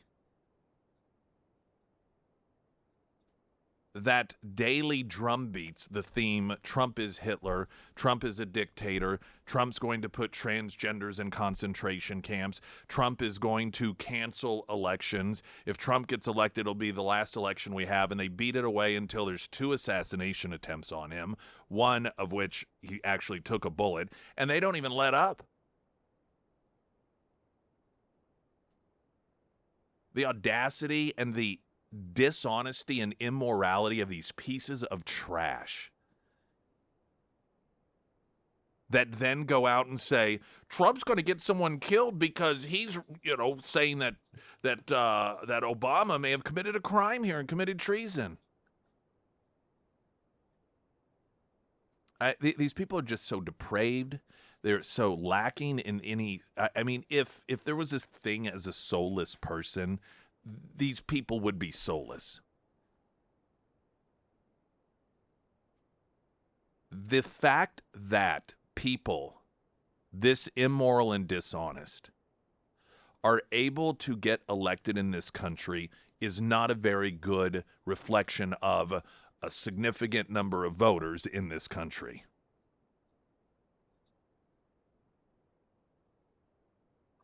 There's a, let's see, let me do this first, changing the order of things. So there's a story about Zelensky, and he has eliminated two independent anti-corruption entities in Ukraine.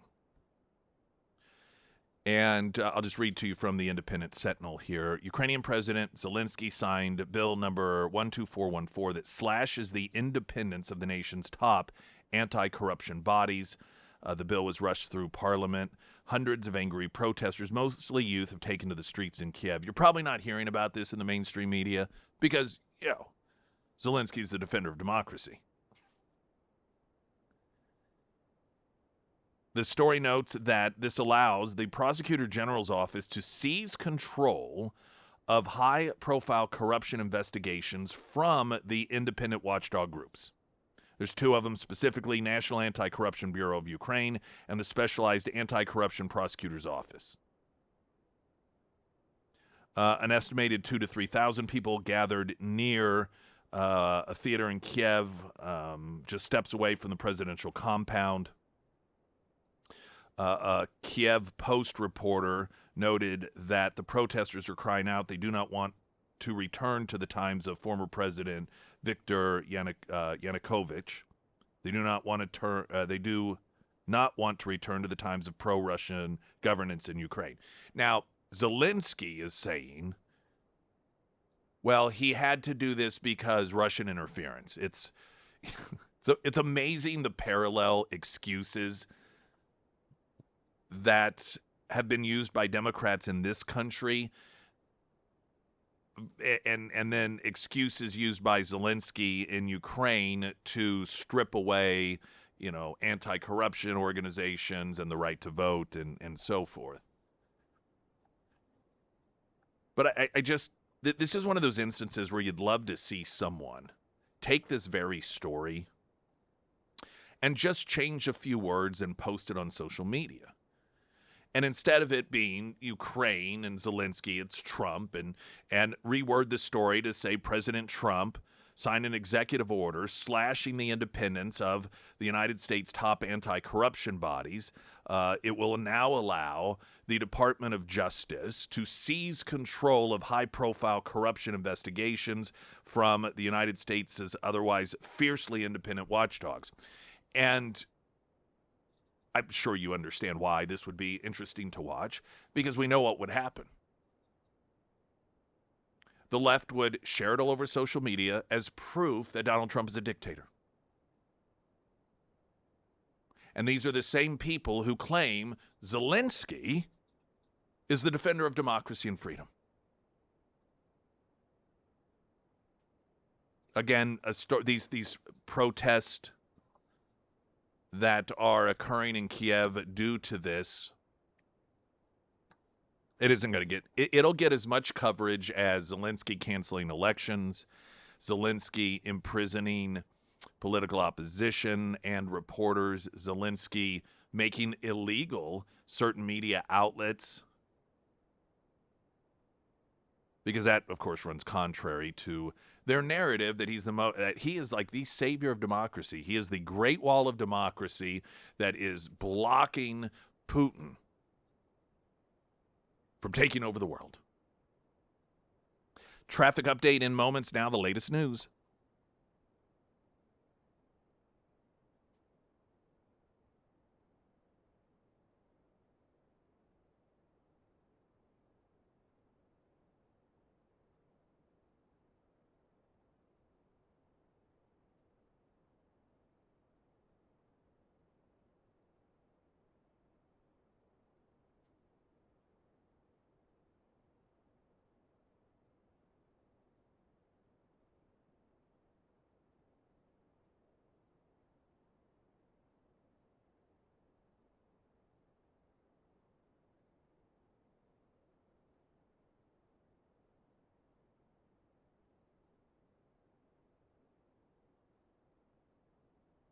And the first alert forecast from Ozarks First meteorologist Tom Schmidt, sponsored by St. Clair the Ozarks Home Improvements.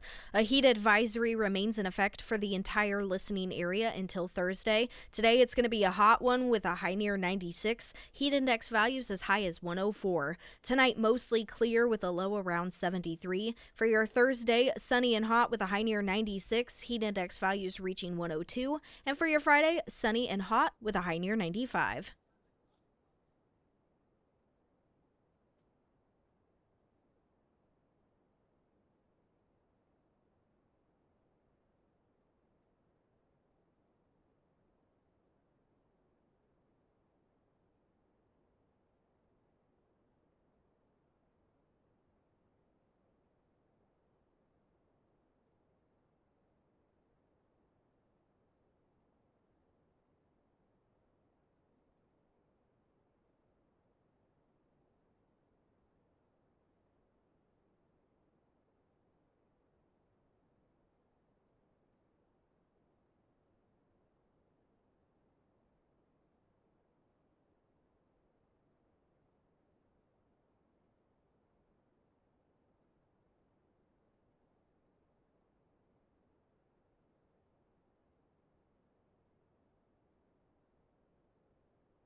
Ozarks First has an interesting story that I wanted to share with you and then just share some thoughts. It's one of these stories slash scenarios that I tend to have a bit of a different take on. And I find that the conventional wisdom is counterintuitive or counterproductive to what it is that people who, they claim they want one thing, but then they actually sort of push for something else without knowing it. So here's the story. A whites-only community could be coming to the Springfield area. The outspoken co-founder of Return of the Land, a relatively new whites-only group based in northern Arkansas, said the group could be expanding to Springfield, or the Springfield area. Eric Orwall, co-founder of Return to the Land, told Ozarks First a group of people are considering developing a community near Springfield. According to their website, the organization is a private member association exclusively made for white people. Jewish people are also barred from membership, so it'll be a safe place for Democrats. Members are vetted through an application process based on European ancestry. Quote, we seek to create a decentralized movement formed of various individuals and societies returning to the land. We will promote strong families with common ancestry, raise the next generation in an environment that reflects our traditional values. The group's home-based land association is based on 160 acres in northern Arkansas and has been developed since 2023. Orwall said the draw to northern Arkansas was its affordable land, natural beauty, abundant water resources, and a conservative, predominantly white population. The Anti-Defamation League released a statement on X earlier this month saying this northern Arkansas development not only revives discredited and reprehensible forms of segregation, it should also be illegal under the Arkansas Fair Housing Act, the Fair Housing Act of 1968, as well as other federal and state civil rights laws. Quote, we urge the Arkansas Fair Housing Commission, local elected officials, and law enforcement to act swiftly to ensure that Northwest or Northeast Arkansas remains a welcome and inclusive community, not a refuge for intolerance and exclusion, said Lindy Bach-Friedman, regional director of the ADL South Central, in the X statement. Orwall told Ozarks First that the organization is a private association that doesn't sell real estate. Quote, the attorneys we've consulted believe that what we're doing is illegal. Americans have the right to freely associate and form intentional communities on whatever basis they choose. And I'll side note here, this is one of those areas where people love to throw around constitutional, but when it comes down to it, they don't believe it. It's very specific. In the it's like listed right to assemble. There's not real gray area there. You have the right to assemble, and that, of course, means with people you choose. So it's, I think, somewhat interesting when people that oftentimes talk about constitutionality of things only believe in the right to assemble if it's people that they choose should have the right to assemble. Back to the story, Orwall said he hopes to help found the organization community in all 50 states, saying we want to ensure that white Americans who value their ancestry will have the ability to live among like-minded people in the future if they choose to do so regardless of demographic changes. We'd like for a network of communities, community centers, and recreational areas to be available to our members that afford them opportunities to celebrate their heritage with their folk. He says that Return to the Land plans to facilitate homeschool groups, healthcare networks, legal advocacy groups, and much more. Quote, whites should have the ability to live among their own people if that's what they want to do, and mass immigration is quickly making that nearly impossible in many Western states. If individuals decide to live in multiracial communities, then they should be allowed to do so. But we don't want racial force on us in every aspect of life. He noted there is a group that considering developing a community near Springfield, saying we're glad to facilitate communities in Missouri and think it's a great state. The ADL labeled the group as part of a growing trend in white separatist movement organizing, according to a press release from the Right to or Return to Land. In the release, Orwell contends that the group's criteria reflects shared ancestral values, not hatred or violence. All right, so there's just a couple things about this whole situation.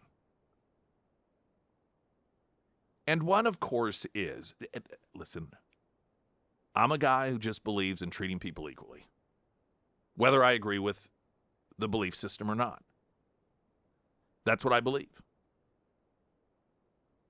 And I believe that in a country in which you have the right to assemble, that means if,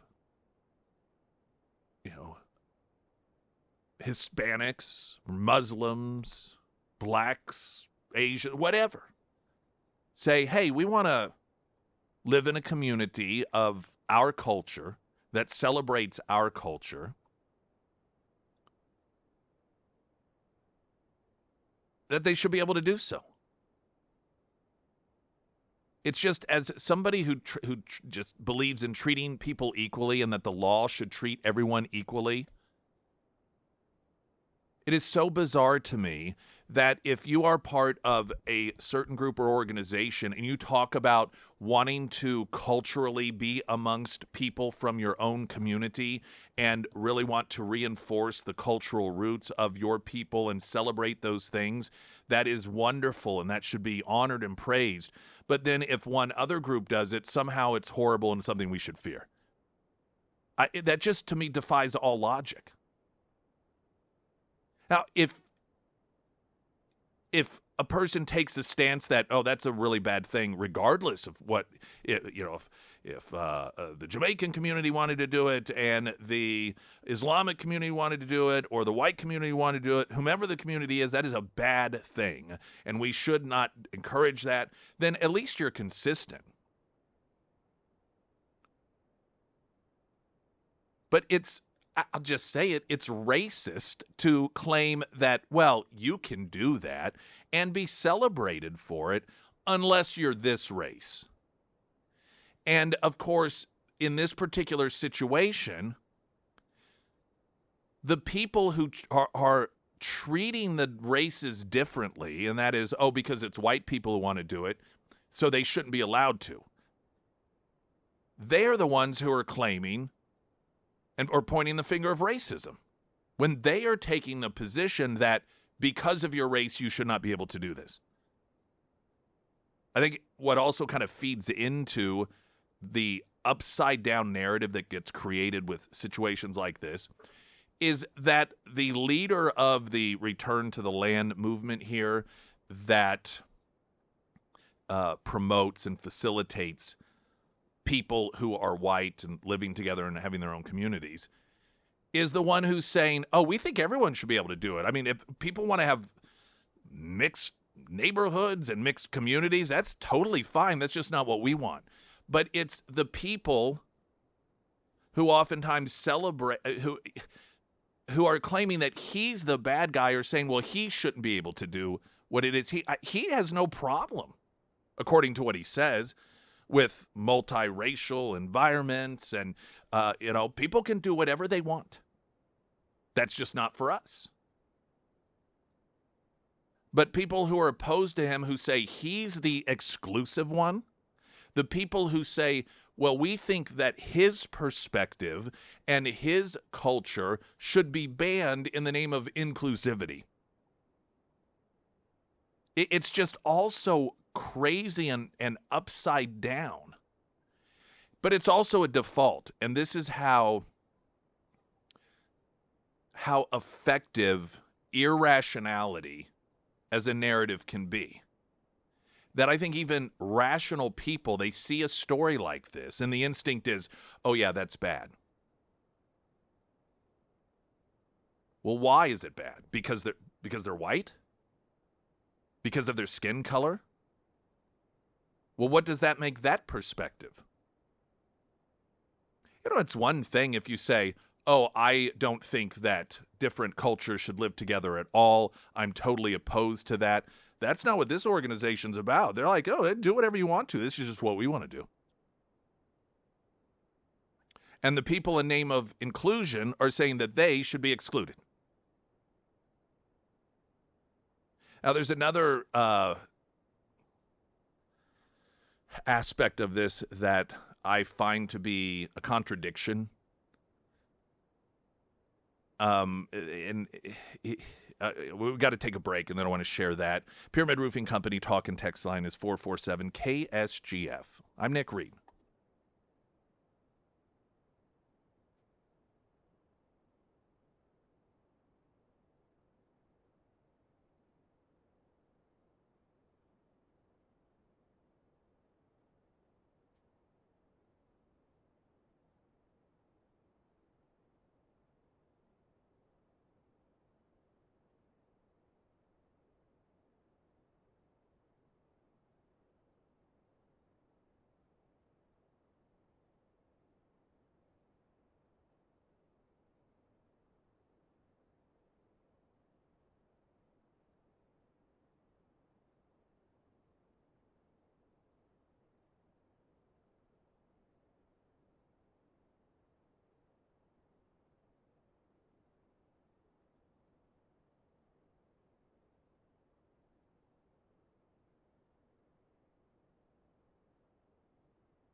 And we do, coming up on Friday, have a Heroes Breakfast. That, of course, at Scramblers Friday Road Show every Friday, broadcasting live from Scramblers 6A to 9A. And then every once in a while, our partners, Warriors Journey, Delta Roofing, Air Services, Heating, Cooling, Plumbing, Electrical, all come together with Scramblers and do free breakfast for veterans. So that, again, will be this Friday, 6 to 9 a.m. as we broadcast live from Scramblers.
All right, well, Sarah's not in here to do the weather, so let's see what I can do here. Hot 93 today, hot 93 tomorrow, hot 93 on Friday. That's what I got in front of me here, so it's hot. It's unpleasant. I want a great homeloan.com. These folks are more than just processing paperwork. if you read reviews, whether they're Google or any sort of social media, you'll find the above and beyond that they go. And, credit scores are a huge thing, and it is easy to believe that you cannot really do much in order to alter your credit score, or, well, gosh, this happened to me at bankruptcy, and so there's no point even trying to. There is a point, and you would be surprised how easily, in many instances, you can make a significant impact on your credit score. In fact, there are a lot of apps out there that really capitalize off of that fact. And listen, you don't need one of those apps. You may have seen these apps, and it's all about, oh, we're going to improve your. We'll tell you how to do it. We'll tell you how to do it. We'll tell you how to do it. I've never used one, but I have gotten advice years ago when I was getting my home loan through iwantagreathomeloan.com on how it is, things you can do in order to control your credit, and it's extremely valuable. So point being is, the Carricker team, they are more than just processing that home loan or that refinancing or that reverse mortgage. And so even if you already have an established bank or a place that you go for your loans, at the very least, use them as a second opinion, a second look at things. That isn't going to hurt you at all. And you may find out that you can do much better for yourself with the Carricker team at iwantagreathomeloan.com. There's this story, Ozarks First, I know, is at least one of the locations, about a whites-only community that could be coming to Springfield, and it's Return to the Land, a relatively new whites-only group based out of northern Arkansas. That's how it's worded by ozarksfirst.com. And so this is an organization that says it's all about heritage, and that they want to promote strong families with common ancestry and raise the next generation in an environment that reflect our traditional values. Now, I would argue that if any other race said that, it would be celebrated. It would be so wonderful. And that we should celebrate that. But ironically, people who claim they want to fight racism pick one race, and that is the white race, to say that they can't do it. And if they do it, that they're bad. Now, I should note this wouldn't be my sort of thing, but again, just people should be treated equally in our country.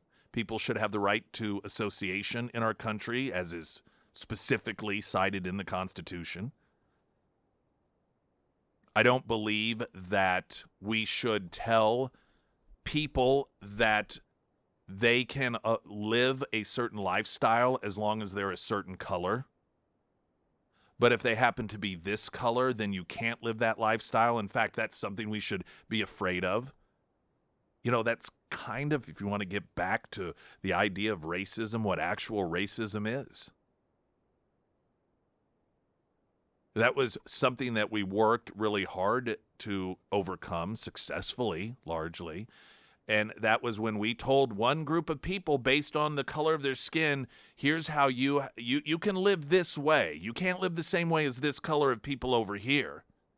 We had like Jim Crow laws, all that sort of stuff. And they were put in place in order to create different availabilities of living lifestyles based on skin color. Well, we're right back there today. Anytime that we act as if it's scary or wrong for white people to want to do something that if black people did it, or Hispanics did it, or Arabs did it, we'd be like, oh, that's awesome, that's great. It's so wonderful that they stay in touch with their culture and their roots. Now, I actually am really indifferent to it one way or another. I mean, I think, heritage is kind of interesting and everything. I'm a Christian guy. And so I believe that's what matters, your soul. To me, that's what matters in terms of ultimate humanity. So is it a, quote, good thing for people to stay and live together based off of their culture, their skin color, their, I'm kind of indifferent to it. Do it if you want to. Don't do it if you don't want to.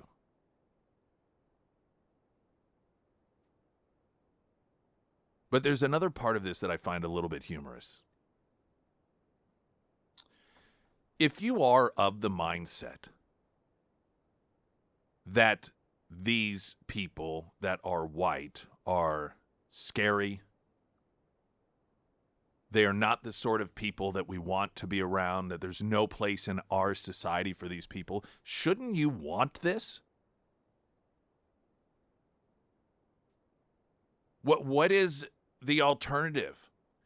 If in your mind these are bad individuals, they're white supremacists, you want them being your neighbor? You want them spread throughout the community? You would think that this is the sort of thing that you would want, where they self-isolate themselves and say, you know what, we're going to go over here and completely leave you alone and have nothing to do with you on a daily basis. We're just going to stay with our own. You don't have to worry about us. You don't have to see us. You don't have to have our kids in your schools. You don't have to worry about sitting next to us in church. You don't have to worry about us being at your city council meetings. We're going to do our own thing. Isn't that exactly what you would want to happen? But instead, people who portray individuals who are of this mindset as frightening and scary are attempting to prevent them from isolating themselves from the community at large, and instead, I guess, force them to live amongst us. Does that really make sense? If there were I don't consider them inherently like dangerous or anything, but I guess let's just say that, trying to think of a good, well, any grouping or organization of people, I think, you know what? I think they're pretty toxic.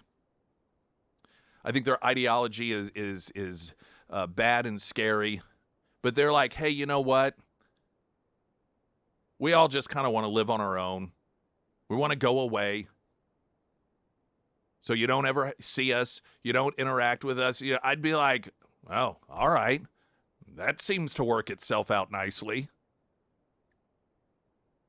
This is one of those human contradictions that usually comes from the left, in which on one hand they claim that they want a certain and particular environment. They don't want white supremacists in their neighborhoods and their communities. But then when you have people that they perceive as being white supremacists say, okay, we'll go do our own then so you don't have to worry about us. They're like, you can't do that. You can't do that. You have to live with us. What do you want? Stop and think about it.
All right, so a couple of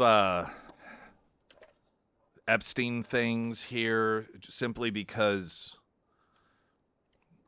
it's going on, and there is a lot of, I think, poor decision-making on how to deal with this, and clearly a tremendous amount of disinformation. I mean,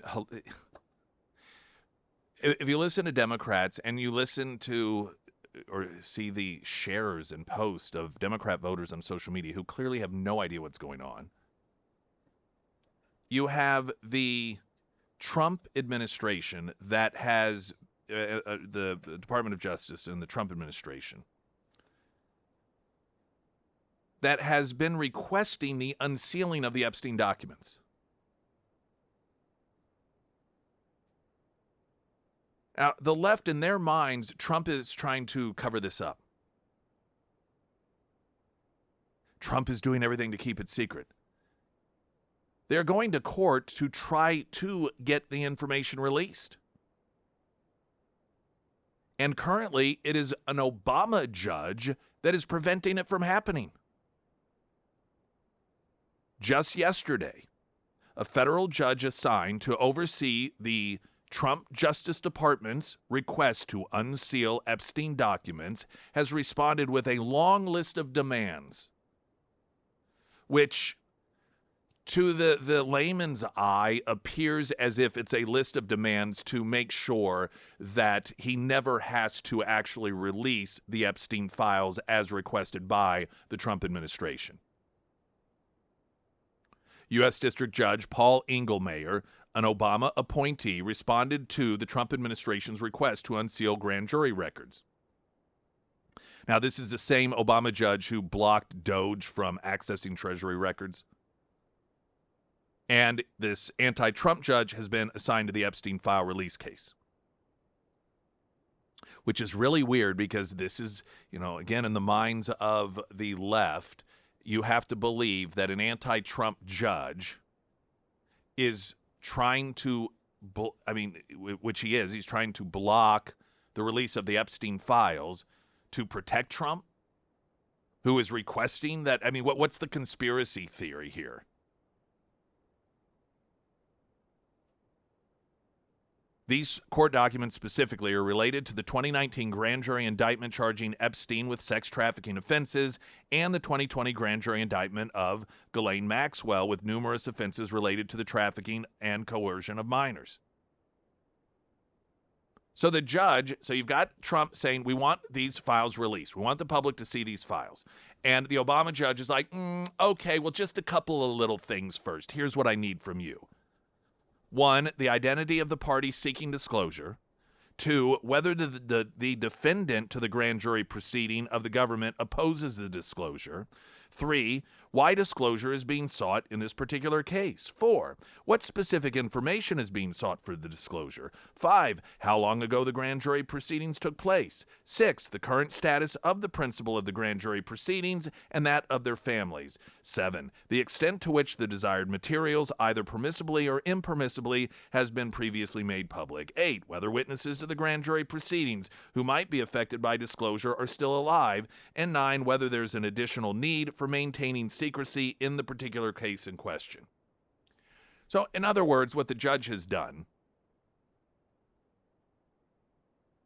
in order to, what I would argue is you just prevent the releasing of these Epstein files, the grand jury files regarding Epstein and Ghislaine Maxwell, is set up 1,000 different obstacles that will never, ever be satisfied.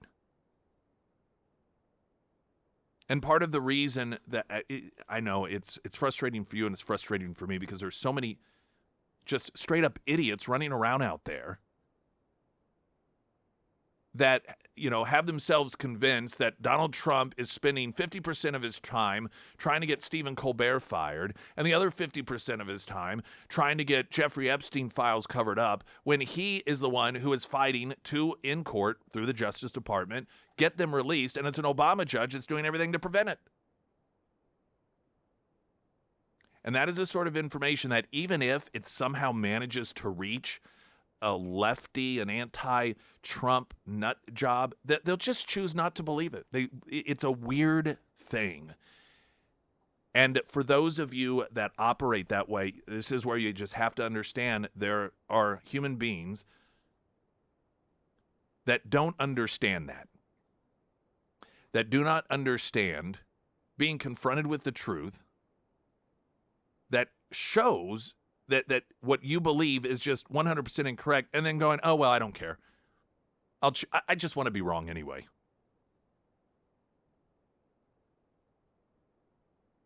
Now, there's also the reports that the Attorney General herself is going to meet with Ghislaine Maxwell, the one who's in prison for being his partner in crime and all of this stuff. And a lot of this coverage or the conversation is about, well, what is this mean? I mean, is this Pam Bondi trying to sort of recoup her reputation because of how badly she is seen as bungling this whole entire thing? And so this is an attempt to, regain some sort of credibility here.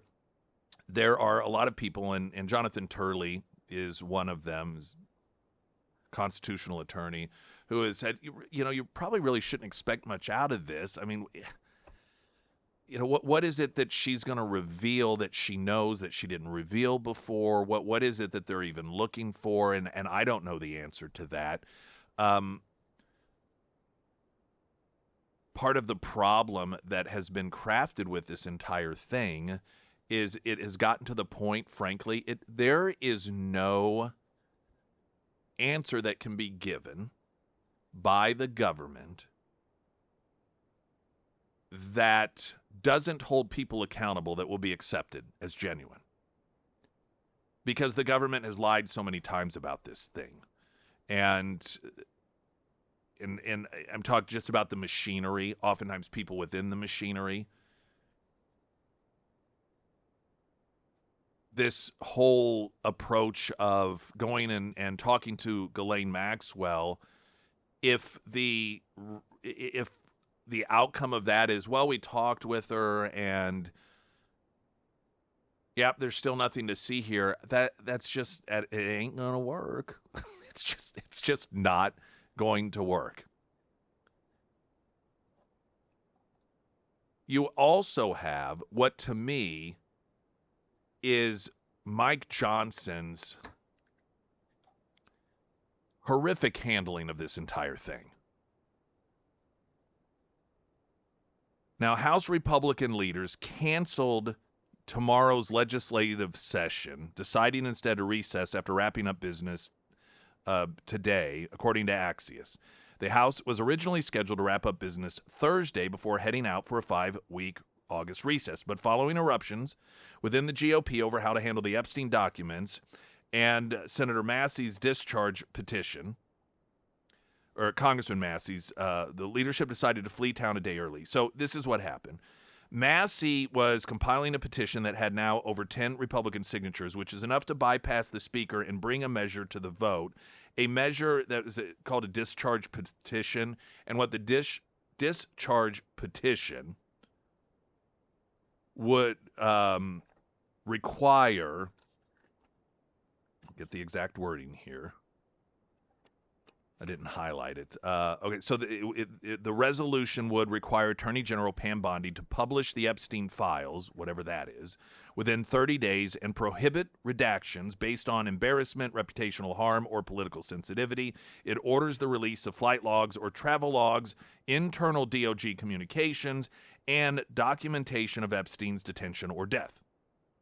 And so what appears to have occurred here is that you have Massey that has gotten enough signatures to force this to fully be voted on by the full House. And so Mike Johnson was like, oh, everybody get out, we're leaving, before that could actually be done.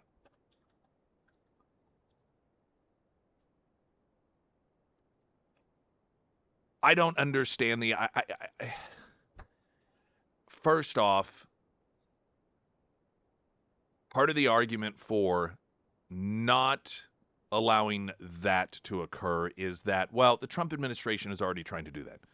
And the Trump administration, some of that they are doing. Again, it's an Obama judge at this point that's stopping them. But if that is your argument, then why not go ahead and just vote for it? Okay, so it's redundant. The problem with this approach that's being taken is it looks like you're trying to hide something.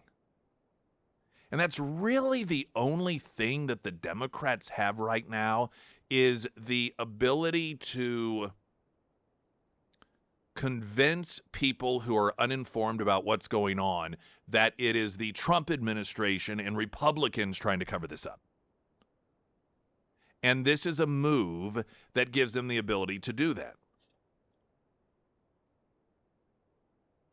Mike Johnson's response to what Thomas Massie has attempted to do here in forcing the revelation of this information, he said to Punchbowl News, quote, "I don't understand Thomas Massie's motivation. I really don't.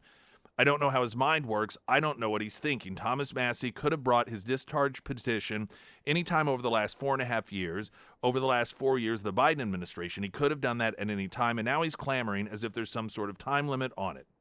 It's interesting to me that he chose the election of Trump to bring this, to team up with the Democrats and bring this discharge petition. So do I have some concern about that? I do, but you know me and my way. I try to follow Ronald Reagan's 11th commandment, never speak evil of another Republican." Of course, the irony is he's using that quote to speak ill of Thomas Massie, another Republican. But I can tell you what Thomas Massie is thinking, or at least what I think he's thinking, because it's what I think. The reason that he is doing this during the Trump administration is because this was one of the campaign themes of Campaign Trump and Pam Bondi, that all of this information was going to be released. And there was a buildup. And there can be discussions as to how much blame Pam Bondi has, if there were missteps made, if they just overpromised. But the one thing that they cannot escape is their hand in creating an expectation that information was going to be revealed about people who were paying to rape underage girls that were sold to them by Jeffrey Epstein. That's why people like Massie are saying, no, we have to do this. Now, why not during the Biden administration? Well, probably the full understanding and expectation that they would have just ignored it, just like they ignored everything else that was required of them in terms of transparency. So, I don't buy into this. I have no idea what he's thinking. If you don't know what he's thinking, you can disagree with it. But if you can't figure it out, then you should not be in a leadership position. And I get real, I just, when people use Reagan's 11th commandment of not criticizing other Republicans in order to criticize other Republicans, I find that just intellectually gross and dishonest.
I wanted to get this audio in here before the show's over. Ron DeSantis addressing the latest human rights outrage from Democrats at Alligator Alcatraz. So they're making these claims, and they're saying, "Oh, they're not fed well." Well, first of all, they're fed the same that the staff is fed. You go to like and it's not a prison; it's a deportation processing center, so it is different. But like in Florida prisons, do you think the prisoners get the same meals as the guards? No, of course not. It's different. Everyone's the same there. And they were mad that the ham sandwiches weren't toasted. Excuse me? I mean, give me a break. Yes, the atrocities of Alligator Alcatraz. Emily Johnson, House Theory Realty. Of course, she's so often accessible. Well, she's always accessible to you through social media, contacting her, visiting with her when she's out at Scramblers with us. But I do, again, I want to reiterate why I think that you should follow her on social media. And a lot of you think, oh, I've got realtor friends, and, it's just one house posting after another. And while she may post different exciting homes that are going on the market, she has so much valuable information on there, just even for the keeping the value of your own home. But, you may think, well, do I have to put a new roof on my house in order to sell it? I'm going to put it on the market. Will I recoup those dollars? Will I get more for it? That's the sort of information that you get when you follow her on social media. That's Emily Johnson, House Theory Realty. Glenn Beck's next. I'm Nick Reed.